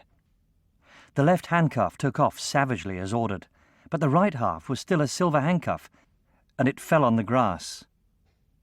Cat had to pick it up in his left hand before it would do as it was told. Cat looked around then to see what Crestomancy was doing. He was standing under the apple tree, and the talkative little man called Bernard was stumbling down the hillside toward him. Bernard's Sunday cravat was comfortably undone. He was carrying a pencil and a newspaper folded open at the crossword. "Enchantment, 5 letters, ending in C," he was murmuring, before he looked up and saw Chrestomanci green with tree mould. He stared at the 2 watch chains, Cat, the rope, and the numbers of people who were hurrying among the trees around the top of the meadow. "Bless my soul," he said. "I'm sorry. I had no idea I was needed. You need the others too?" "Rather quickly," said Crestomanci. The witch in the flower hat saw him standing away from the tree and raised her voice in a witch's scream. "They're getting away! Stop them!" Witches, warlocks, necromancers, and wizards poured out into the meadow, with Gwendolyn mincing among them, and hurriedly cast spells as they came. Muttering rolled around the garden. The smell of magic grew thick. Crestomanci held up one hand, as if he was asking for silence. The muttering grew instead, and sounded angry. But none of the people muttering came any nearer. The only ones who were still moving were William and Henry Nostrum, who kept spilling out from the trees, running hard and bawling faintly, each with a large flapping eagle after him. Bernard chewed his pencil, and his face looked ribby. "This is awful. There are so many of them." "Keep trying. I'm giving you all the help I can spare," Crestomanci said, with an anxious look at the muttering crowd. Bernard's bushy eyebrows bobbed up. "Ah." Miss Bessemer was standing above him on the slope. She had the works of a clock in one hand and a cloth in the other. Perhaps because of the slope, she seemed taller and more purple of dress than usual. She took in the situation at a glance. "You'll need a full muster to deal with this lot," she said to Crestomanci. A witch in the muttering crowd screamed, "He's getting help!" Cat thought it was Gwendolyn. The smell of magic grew, and the muttering became like a long roll of thunder. The crowd seemed to be edging forward slowly, in a bobbing of fancy hats and a bristle of dark suits. The hand Crestomanci was holding up to stop them began to shake. "The garden's helping them too," said Bernard. "Put forth your best, Bessie girl." He chewed his pencil and frowned intensely. Miss Bessemer wrapped her cloth neatly around her pieces of clock, and grew noticeably taller. And suddenly the rest of the family began to appear around the apple tree, all in the middle of the peaceful Sunday things they had been doing when they were summoned. One of the younger ladies had a skein of wool between her hands, and one of the younger men was winding it. The next man was holding a billiard cue, and the other young lady had a lump of chalk. The old lady with mittens was crocheting a new pair of mittens. Mr. Saunders appeared with a thump. He had the dragon tucked playfully under one arm, and both of them looked startled to be fetched in the middle of a romp. The dragon saw Cat. It wriggled out from under Mr. Saunders' arm, bounded across the grass, and jumped rattling and flaming into Cat's arms. Cat found himself staggering about under the apple tree, with quite a heavy dragon squirming on his chest, and enthusiastically licking his face with flame. It would have burned him badly if he had not remembered in time to tell the flames they were cool. He looked up to see Roger and Julia appearing. They both had their arms stretched stiffly above their heads, because they had been playing mirrors again, and they were both very much astonished. "It's the garden," said Roger, "and loads of people." "You never summoned us before, Daddy," said Julia. "This is rather special," said Crestomanci. He was holding his right hand up with his left one by now, and looking tired out. "I need you to fetch your mother, quickly." "We're holding them," Mr. Saunders said. He was trying to sound encouraging, but he was nervous. The muttering crowd was coming nearer. "No, we aren't," snapped the old lady in mittens. "We can't do anything more without Millie." Cat had a feeling that everyone was trying to fetch Millie. He thought he ought to help, since they needed her so much, but he did not know what to do. Besides, the dragon's flames were so hot that he needed all his energy not to get burned. Roger and Julia could not fetch Millie. "What's wrong?" said Julia. "We've always been able to before." "All these people's spells are stopping us," said Roger. "Try again," said Crestomanci. "I can't. Something's stopping me too." Are you joining in the magic? The dragon asked Cat. Cat was finding the heat of it really troublesome by now. His face was red and sore. But as soon as the dragon spoke, he understood. He was joining in the magic, only he was joining in on the wrong side because Gwendolyn was using him again. He was so used to her doing it that he barely noticed, but he could feel her doing it now. She was using so much of his power to stop Crestomancy fetching Millie that Cat was getting burned. For the first time in his life, Cat was angry about it. "She's no business to," he told the dragon. And he took his magic back.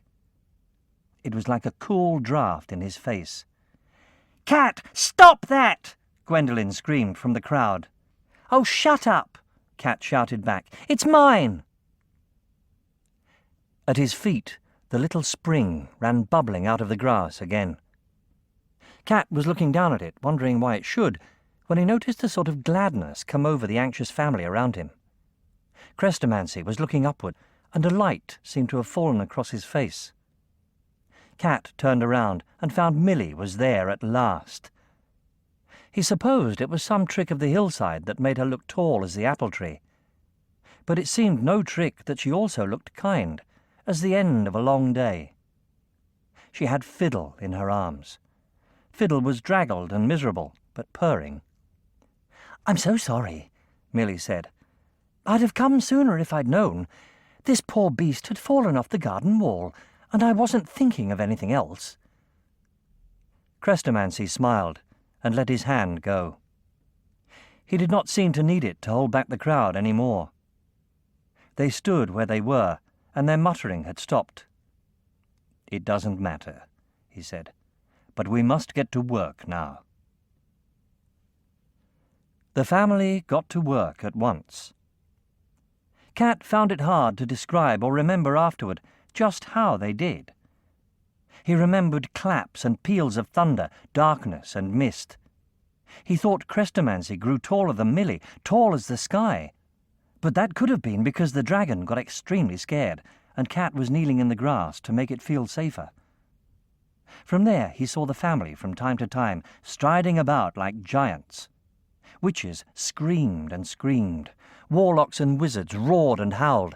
Sometimes there was whirling white rain or whirling white snow, or perhaps just whirling white smoke, whirling and whirling.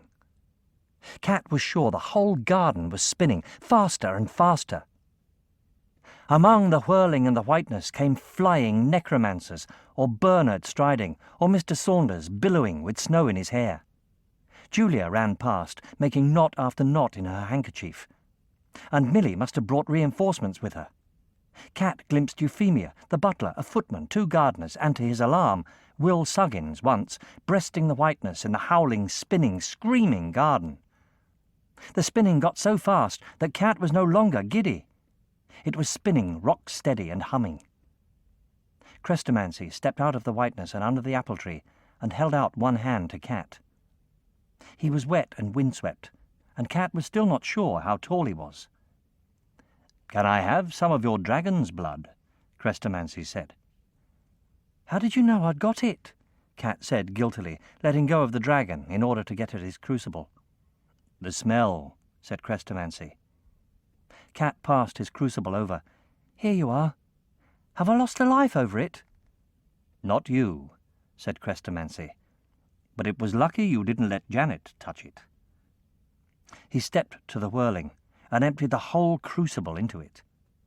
Cat saw the powder snatched away and whirled. The mist turned brownish red, and the humming to a terrible bell note that hurt Cat's ears. He could hear witches and warlocks howling with horror. "Let them roar," said Crestomancy. He was leaning against the right-hand pillar of the archway. "Every single one of them has now lost his or her witchcraft. They'll complain to their MPs, and there'll be questions asked in Parliament, but I dare say we shall survive it."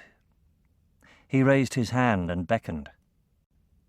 Frantic people in soaking wet Sunday clothes came whirling out of the whiteness and were sucked through the broken arch like dead leaves in a whirlpool. More and more and more came. They sailed through in crowds. Out of the whirling many, Chrestomanci somehow collected the 2 nostrums and put them down for a minute in front of Cat and the dragon.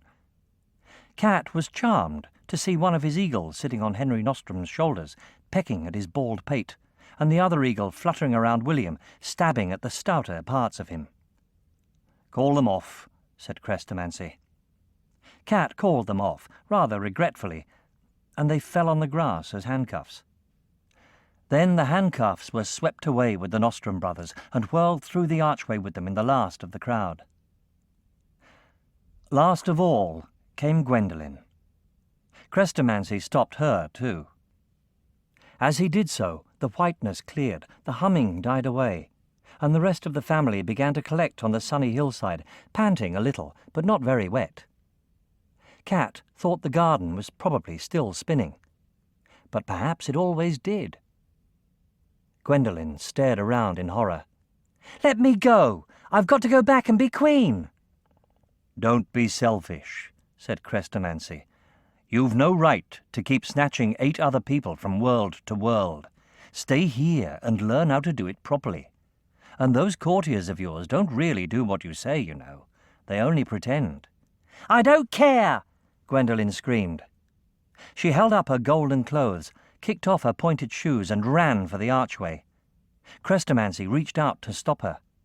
Gwendolyn spun around and hurled her last handful of dragon's blood in his face, and while Crestomanci was forced to duck and put one arm over his face, Gwendolyn backed hastily through the archway. There was a mighty bang. The space between the pillars turned black. When everyone recovered, Gwendolyn was gone.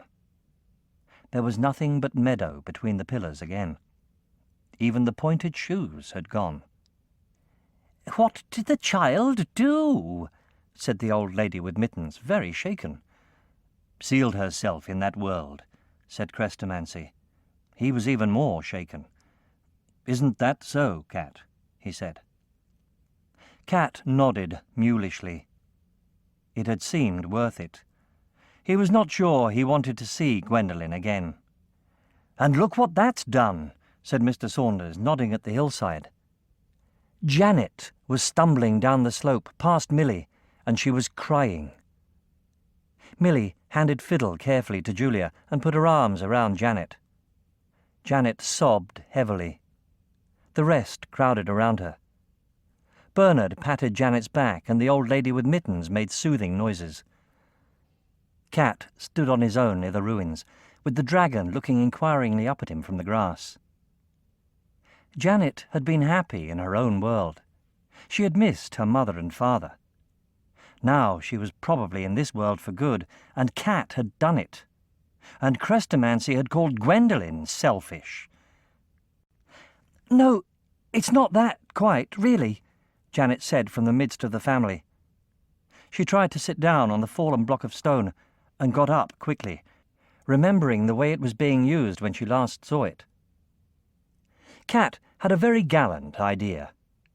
He sent for a blue velvet chair from Gwendolyn's room and put it down on the grass beside Janet. Janet gave a tearful laugh. "That was kind." She started to sit in it. "I belong to Crestomancy Castle," said the chair. "I belong to Miss Bessemer looked at it sternly, and it stopped. Janet sat in the chair. It was a little wobbly, because the grass was uneven. "Where's Cat?" she said anxiously. "I'm here," said Cat. "I got the chair for you." He thought it was kind of Janet to look so relieved to see him. "What do you say to a little lunch?" Millie asked Miss Bessemer. "It must be nearly 2:00. "Agreed," said Miss Bessemer, and made a stately half-turn towards the butler. He nodded. The footman and the gardeners staggered forward with great hampers like laundry baskets, which, when the lids were thrown back, proved to be full of chickens, hams, meat pies, ice cream, fruit, and wine. "Oh, beautiful!" said Roger. Everyone sat around to eat the lunch. Most of them sat on the grass, and Cat made sure to sit as far away from Will Saggins as he could.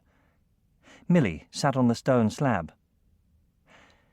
Crestomanci splashed some of the water from the bubbling spring over his face, which seemed to refresh him wonderfully, and sat leaning against the slab.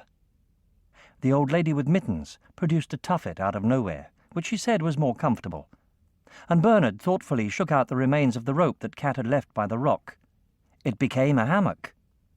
Bernard strung it between the pillars of the archway and lay in it, looking defiantly comfortable, even though he had the greatest difficulty keeping his balance and eating as well.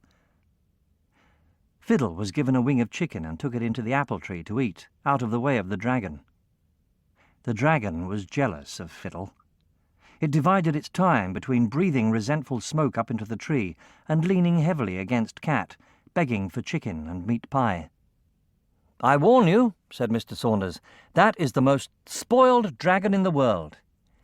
I'm the only dragon in the world, the dragon said smugly. Janet was still inclined to be tearful. "My dear, we do understand," said Millie, "and we're so very sorry." "I can send you back," said Crestomanci. "It's not quite so easy with Gwendolyn's world missing from the series, but don't think it can't be done." No, that's all right," Janet gulped. "At least it will be all right when I'm used to it. I was hoping to come back here, but it is rather a wrench. You see—" Her eyes filled, and her mouth trembled. A handkerchief came out of the air and pushed itself into her hand. Cat did not know who had done it, but he wished he had thought of it. "Thanks," said Janet. "You see, Mum and Dad haven't noticed the difference." She blew her nose furiously. "I got back to my bedroom, and the other girl, she's called Romilia really, had been writing a diary. She got called away in mid-sentence and left it lying there, so I read it. And it was all about how scared she had been in case my parents noticed she wasn't me, and how glad she was when she was clever enough to make sure they didn't. She was utterly terrified of being sent back. She'd had a dreadful life as an orphan in her own world, and she was miserable there. She'd written things that made me feel really sorry for her." "Mind you," Janet said severely, "she was just asking for trouble keeping a diary in the same house as my parents. I wrote a note in it telling her so, and I said if she must keep one, she'd better put it in one of my good hiding places. And then I sat there and rather hoped I'd come back." "That was kind of you," said Cat. "It was, and you're truly welcome, my love," said Millie. "You're sure?" Crestomancy asked, looking searchingly at Janet over the chicken leg he was eating. Janet nodded, quite firmly, though most of her face was still hidden in the handkerchief. "You were the one I was most worried about," Crestomancy said. "I'm afraid I didn't realize at once what had happened. Gwendolyn had found out about the mirror, you see, and she worked the change in her bathroom. And anyway, none of us had the slightest idea Cat's powers were that strong. The truth only dawned on me during that unfortunate affair of the frog, and then, of course, I took a look at once to see what had happened to Gwendolyn and the 7 other girls. Gwendolyn was in her element, and Jennifer, who came after Romilia, is as tough as Gwendolyn and has always wished she was an orphan, whereas Queen Caroline, whom Gwendolyn displaced, was as miserable as Romilia and had run away 3 times already. And it was the same with the other 5. They were all much better suited, except perhaps you." Janet took her face out of the handkerchief and looked at him in large indignation. "Why couldn't you have told me you knew? I wouldn't have been nearly so scared of you. And you wouldn't believe the troubles Cat got into because of it, not to speak of me owing Mr. Bagwash £20 and not knowing the geography and history here. And you needn't laugh," she said, as nearly everyone did. "I apologize," said Crestomancy. "Believe me, it was one of the most troubling decisions I've ever had to make. But who on earth is Mr. Bagwash?" "Mr. Baslam," Cat explained reluctantly. "Gwendolyn bought some dragon's blood from him and didn't really pay." "He's asking outrageously much," said Millie, "and it is illegal, you know." "I'll go and have a word with him tomorrow," Bernard said from his hammock, "though he'll probably be gone by then. He knows I've got my eye on him." "Why was it a troubling decision?" Janet asked Crestomancy. Crestomancy tossed his chicken bone to the dragon and slowly wiped his fingers on a handkerchief with a gold-embroidered C in one corner. This gave him an excuse to turn Kat's way and stare in his vaguest way into the air above Kat's head. Since Kat was fairly clear by now that the vaguer Crestomanci seemed about something, the more acutely he was attending to it, he was not altogether surprised when Crestomanci said, "Because of Kat." We would have felt a good deal easier if Kat could have brought himself to tell someone what had happened. We gave him a number of opportunities to. But when he held his tongue, we thought perhaps he did know the extent of his powers after all. "But I don't," said Kat. And Janet, who was becoming thoroughly cheerful now she was being allowed to ask questions, said, "I think you were quite wrong. We both got so frightened that we came into this garden and nearly got you and Kat killed. You should have said." "Perhaps," agreed Crestomancy, and peeled a banana in a thoughtful way. He was still turned towards Kat. "Normally we're more than a match here for people like the Nostrums. I knew they were planning something through Gwendolyn, and I thought Kat knew it too. My apologies, Kat. I wouldn't have had Gwendolyn here for a minute except that we had to have Kat. Crestomancy has to be a 9-lived enchanter. No one else is strong enough for the post." "Post?" said Janet. "Isn't it a hereditary title, then?" Mr. Saunders laughed and threw his bone to the dragon too. "Heavens, no! We're all government employees here. The job Crestomancy has is to make sure this world isn't run entirely by witches. Ordinary people have rights too. And he has to make sure witches don't get out into worlds where there isn't so much magic and play havoc there. It's a big job. And we're the staff that helps him." "And he needs us like he needs 2 left legs," Bernard remarked, jerking about in the hammock as he tried to eat ice cream.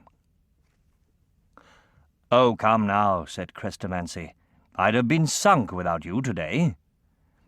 "I was thinking of the way you found the next Crestomancy," Bernard said, spooning ice cream off his waistcoat. "You did it when we were just going around in circles." 9-lived enchanters are not easy to find, Crestomancy explained to Janet. "In the first place, they are very rare, and in the second, they have to use their magic before they can be found. And Kat didn't. We were actually thinking of bringing someone in from another world when Kat happened to fall into the hands of a clairvoyant. Even then, we only knew where he was, not who. I'd no idea he was Eric Chant, or any relation of mine at all, though I suppose I might have remembered that his parents were cousins, which doubled the chance of their children being witches. And I must confess that Frank Chant wrote to me to say his daughter was a witch and seemed to be using her younger brother in some way. Forgive me, Kat. I ignored that letter because your father had been so very rude when I offered to make sure his children would be born without witchcraft." "Just as well he was rude, you know," Bernard said. "Was that what the letters were about?" said Kat. "I don't understand," said Janet, "why you didn't say anything at all to Kat. Why couldn't you?" Crestomancy was still looking vaguely in Kat's direction. Kat could tell he was very wary indeed. "Like this," he said. "Remember, we hadn't known one another very long. Kat appears to have no magic at all, yet his sister works magic far beyond her own abilities, and goes on doing it even when her witchcraft is taken away. What am I to think? Does Kat know what he's doing? If he doesn't, why doesn't he? And if he does know, what is he up to? When Gwendolyn removed herself and nobody mentioned the fact, I hoped some of the answers might emerge. And Kat still does nothing." "What do you mean, nothing?" said Janet.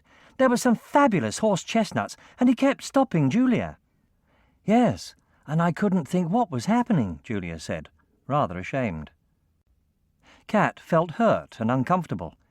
"Leave me alone," he said, and he stood up. Everyone, even Crestomancy, went tense. The only person who did not was Janet, and Kat could hardly count her, because she was not used to magic. He found he was trying not to cry, which made him very much ashamed. "Stop treating me so carefully," he said. "I'm not a fool or a baby. You're all afraid of me, aren't you?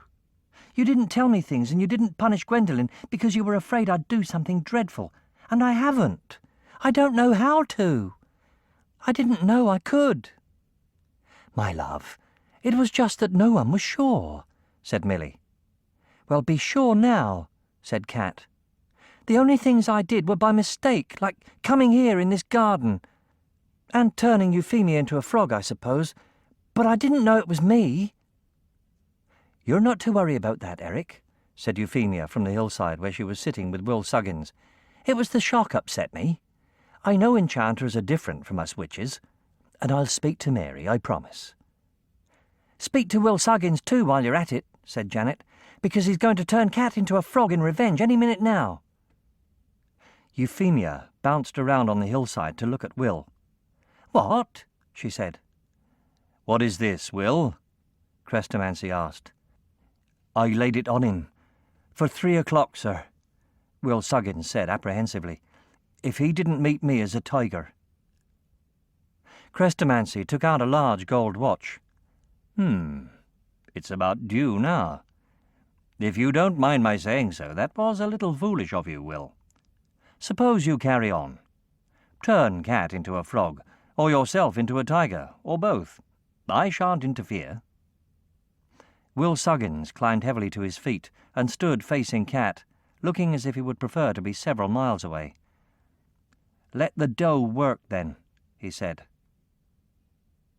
Cat was still feeling so upset and tearful that he wondered whether to oblige Will Saggins and become a frog. Or he could try being a flea instead, but it all seemed rather silly. Why don't you be a tiger? He said. As Cat expected, Will Saggins made a beautiful tiger, long-backed and sleek and sharply striped. He was heavy as he padded up and down the slope, but his legs slid so easily in the silky folds of his hide that he almost seemed light. But Will Saggins himself spoiled the effect by rubbing a distressed paw over his huge cat face and staring appealingly at Crestomanci. Crestomanci simply laughed. The dragon trotted up the hill to investigate this new beast. Will Saggins was so alarmed that he reared up on his great hind legs to get away from it. It looked so ungainly for a tiger to be doing that Cat turned him back to Will Saggins on the spot. It wasn't real? Asked the dragon. No, said Will Saggins, mopping his face with his sleeve. All right, lad, you win. How did you do it so quick? I don't know, Cat said apologetically. I've really no idea. Shall I learn when you teach me magic? He asked Mr. Saunders. Mr. Saunders looked a little blank. Well, no, Michael, said Crestomanci, is the right answer. It's quite clear elementary magic isn't going to mean much to Cat. I'll have to teach you myself, Cat, and we'll be starting on advanced theory, I think, by the look of it. You seem to start where most people leave off. But why didn't he know? Janet demanded. It always makes me angry not to know things, and I feel especially angry about this because it seems so hard on Cat. It is, I agree, said Crestomanci.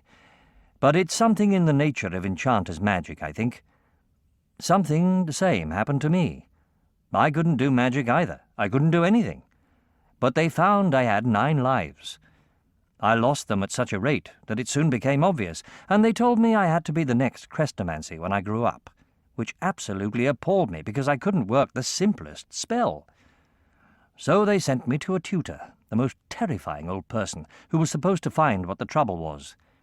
And he took one look at me and snarled, "Empty your pockets, Chant," which I did. I was too scared not to.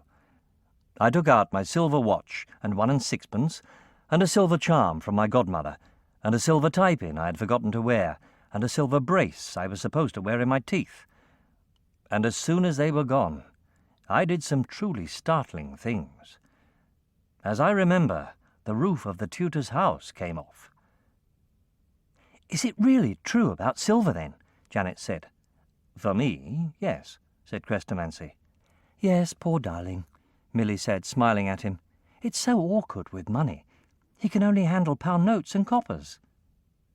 He has to give us our pocket money in pennies, if Michael hasn't got it, said Roger. Imagine 60 pennies in your pocket. The really difficult thing is mealtimes, said Millie.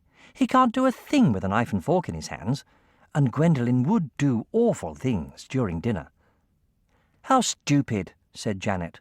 Why on earth don't you use stainless steel cutlery? Millie and Crestomanci looked at one another.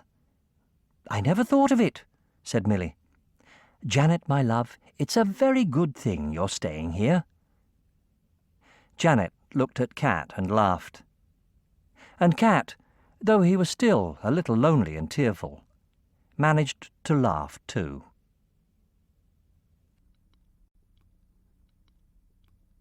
The End. You've been listening to Charmed Life by Diana Wynne Jones, narrated by Gerard Doyle. This book is copyrighted 1977 by Diana Wynne Jones. This recording is copyrighted 2004 by Recorded Books. If you've enjoyed this book and this performance, Recorded Books recommends the next book in this series, The Lives of Christopher Chant, also by Diana Wynne Jones and narrated by Gerard Doyle. You'll find a wide selection of titles in the Recorded Books catalogue, including bestsellers, mysteries, classics, histories, and more. So to order another recorded book, or for a copy of our latest listing, please call us using the toll-free number found on the back of the book. You can order by phone with any major credit card, or by writing to us, or by faxing us. Don't forget to ask about easy 30-day rentals by mail. On our website, you can browse the catalogue, hear about the latest releases, place orders, or tune into narrator profiles and author interviews. So visit us there at www.recordedbooks.com. And thank you for being a Recorded Books reader.